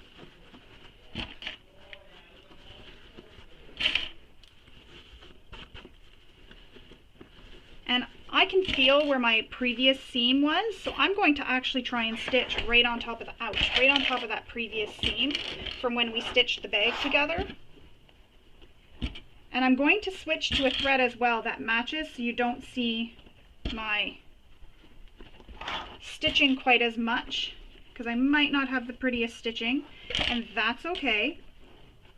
I've learned to accept binding and all its imperfections. I get it to be as nice as I possibly can.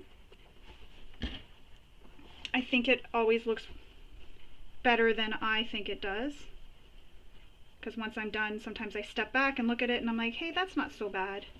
That turned out good. We're just our harshest critics, right?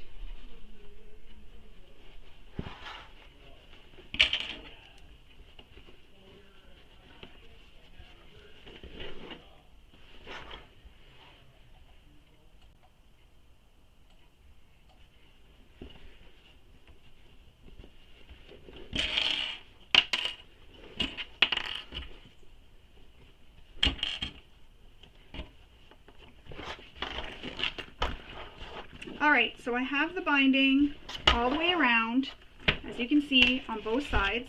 Now I'm going to switch to a matching thread, because as I mentioned, I want it to be matchy-matchy.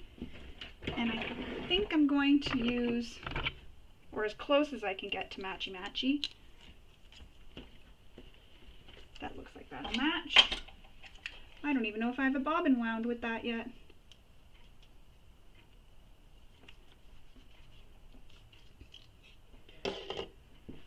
Look.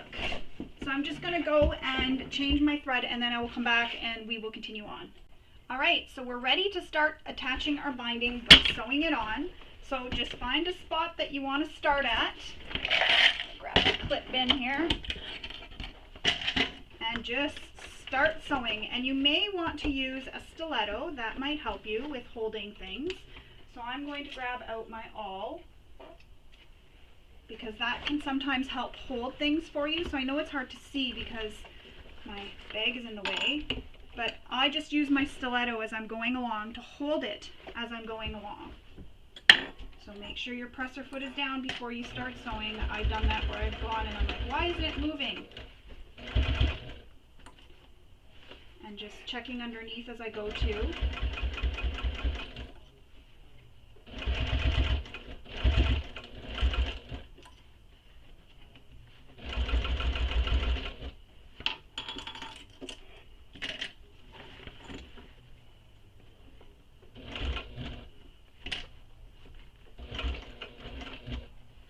Be careful you don't hit your stiletto or your awl if that's what you're using as you're sewing.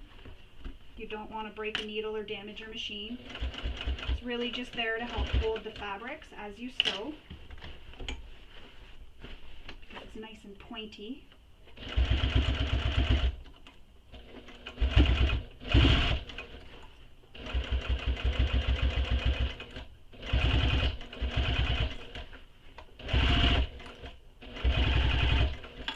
And I'm just going to check under to make sure that it's catching what's underneath, which it is.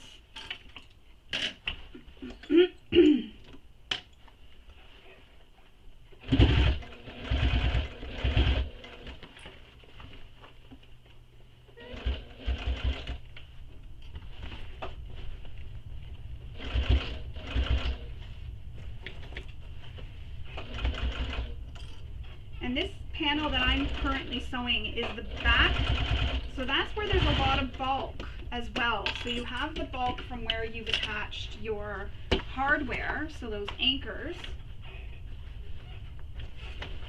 So if your machine is struggling, again, try a walking foot and your bigger needle. I get really tired sewing binding sometimes, especially on bags this big. It's quite a workout for me and my arms, but it's so worth it in the end.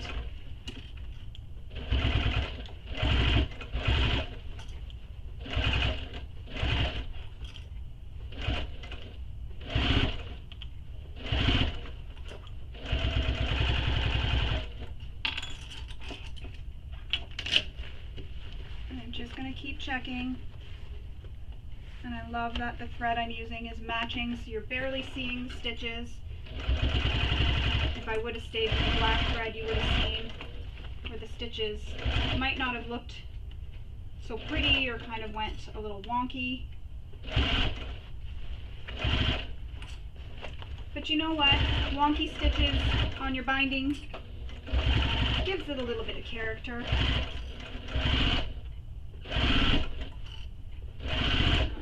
I'm almost at the end of this first one. Whew, I made it. I'm just going to put my awl out of the way for now. Clip all your threads.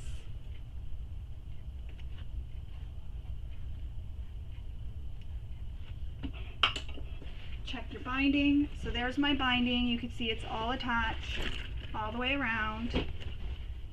You know what? It doesn't look too bad. I'm quite impressed with my binding. Now I need to repeat that for the second side. And because I've just shown you how to do the first side, I don't want this tutorial to be too long for you all. So I'm going to pause the video. I'm going to attach my binding, sew it all in place, because it's the exact same thing we just did on this side, except now you're doing it on the other side. So I'm going to pause the video, go attach that second side of binding, and then we'll come back and we'll look at our bags and we'll turn it right sides out and finish that all up. So I'll be right back.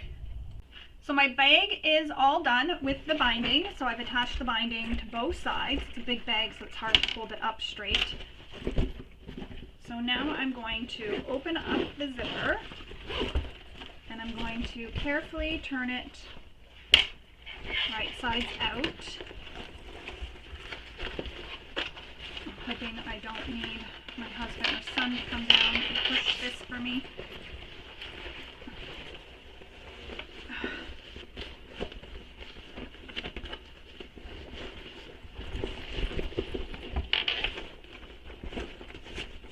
Just give everything a nice push to get it all out. Oh yes, I forgot I added a pin here. Whoops. Just gonna put that pin away.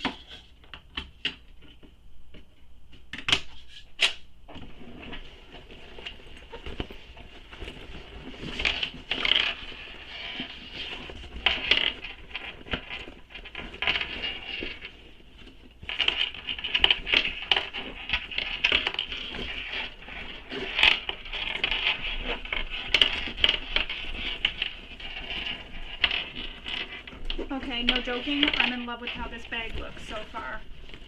Oh my gosh.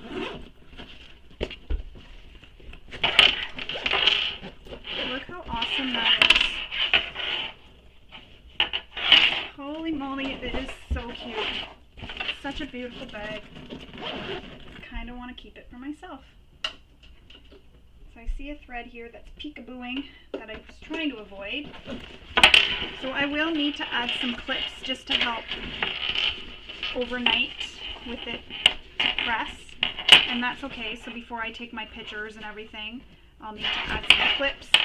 I'm going to just shift my camera a little bit just so you can see this a bit more. Oh no, I need to sew the straps first. Then I can shift my camera. But I will need to clip it overnight just to really help get it into its shape.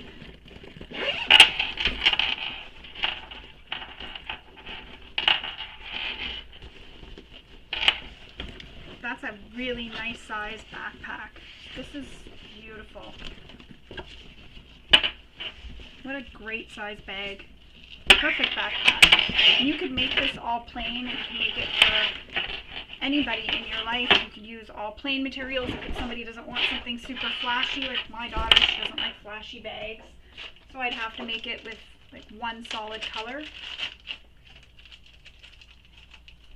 So now we're going to attach our hardware to make our straps adjustable. So to do that, you don't want them to be wrapped up through your handle like I had done. You want the handle to be loose.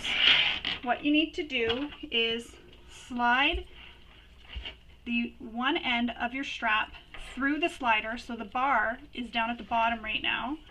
I'll try to move this. I'll move this over. So the bar is down at the bottom. Slide the strap through. The bar will be against the strap.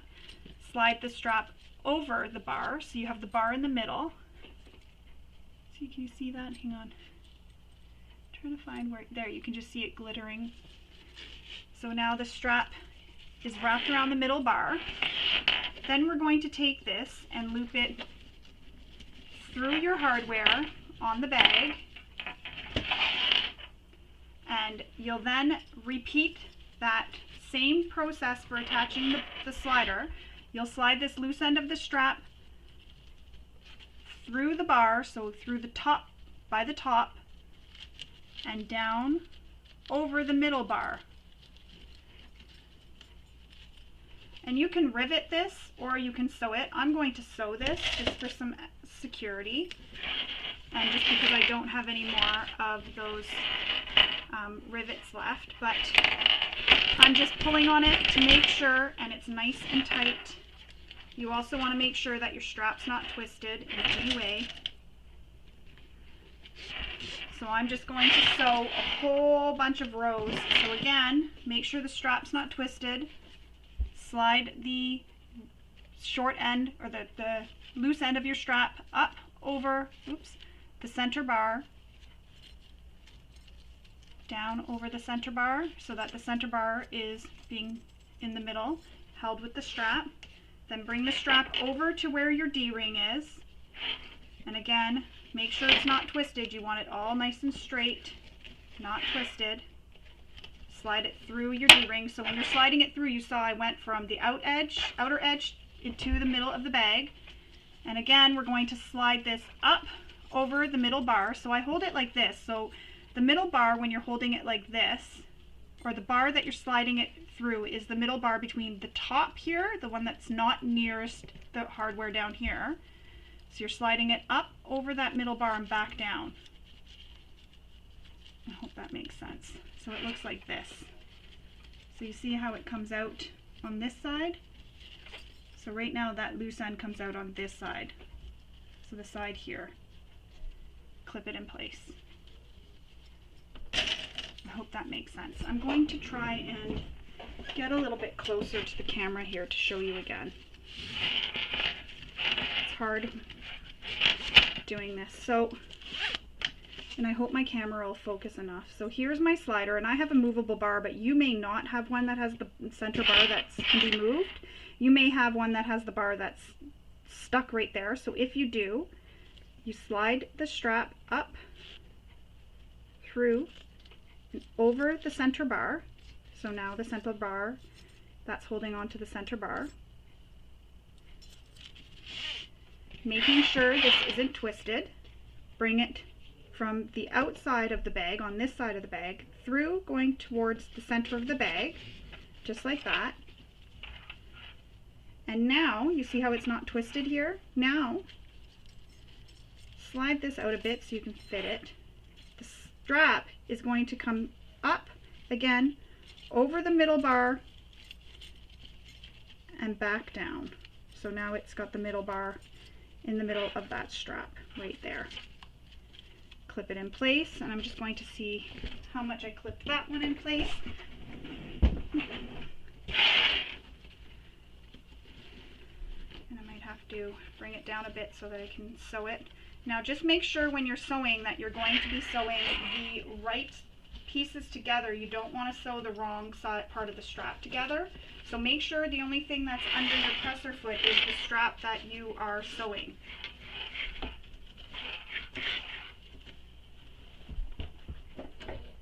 Oops.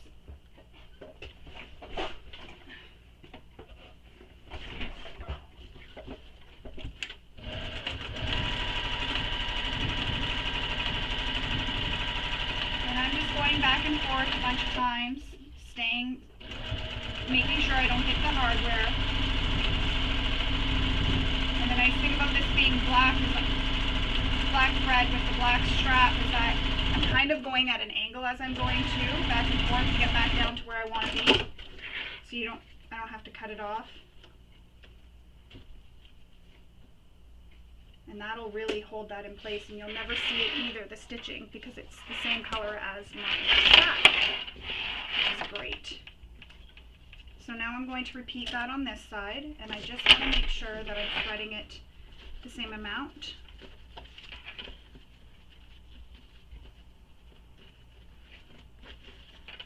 So I'm just going to measure it.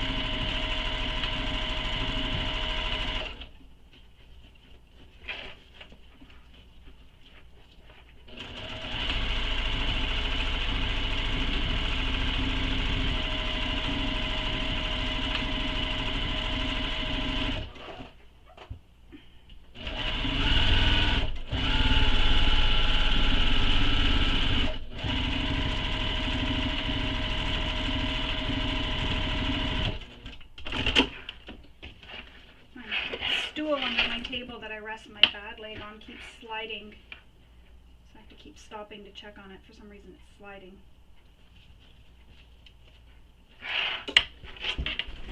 Alright, so now our straps are attached. I can push that back, find my lid, put my lid on this, and then I will move my camera a little bit so you can see how the bag looks.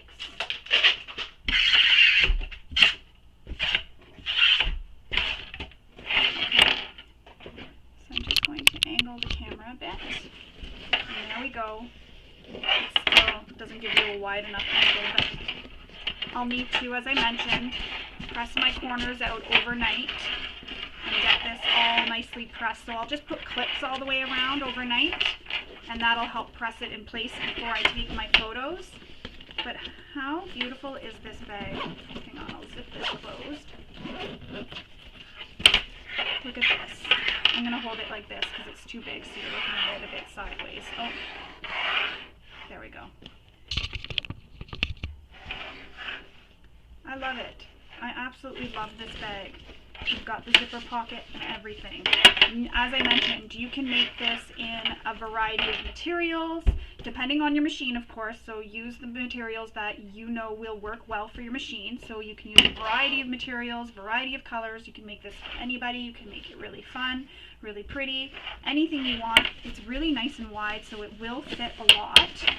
Perfect for a school bag if you know somebody who needs a new school bag. Fits a water bottle in the side. It is awesome. I love this bag. So now your Buena Vista backpack is all complete. You're ready to take it out and show it off to the world. But before you do, don't forget to take some photos and share them on social media using the hashtags that are given in the pattern so that we can easily find your backpacks and everybody can ooh and ah at them with you. I really do hope you enjoyed sewing along with me and maybe picked up a few tips and tricks along the way. Thank you for sewing with me. I hope you all have a wonderful day. Bye.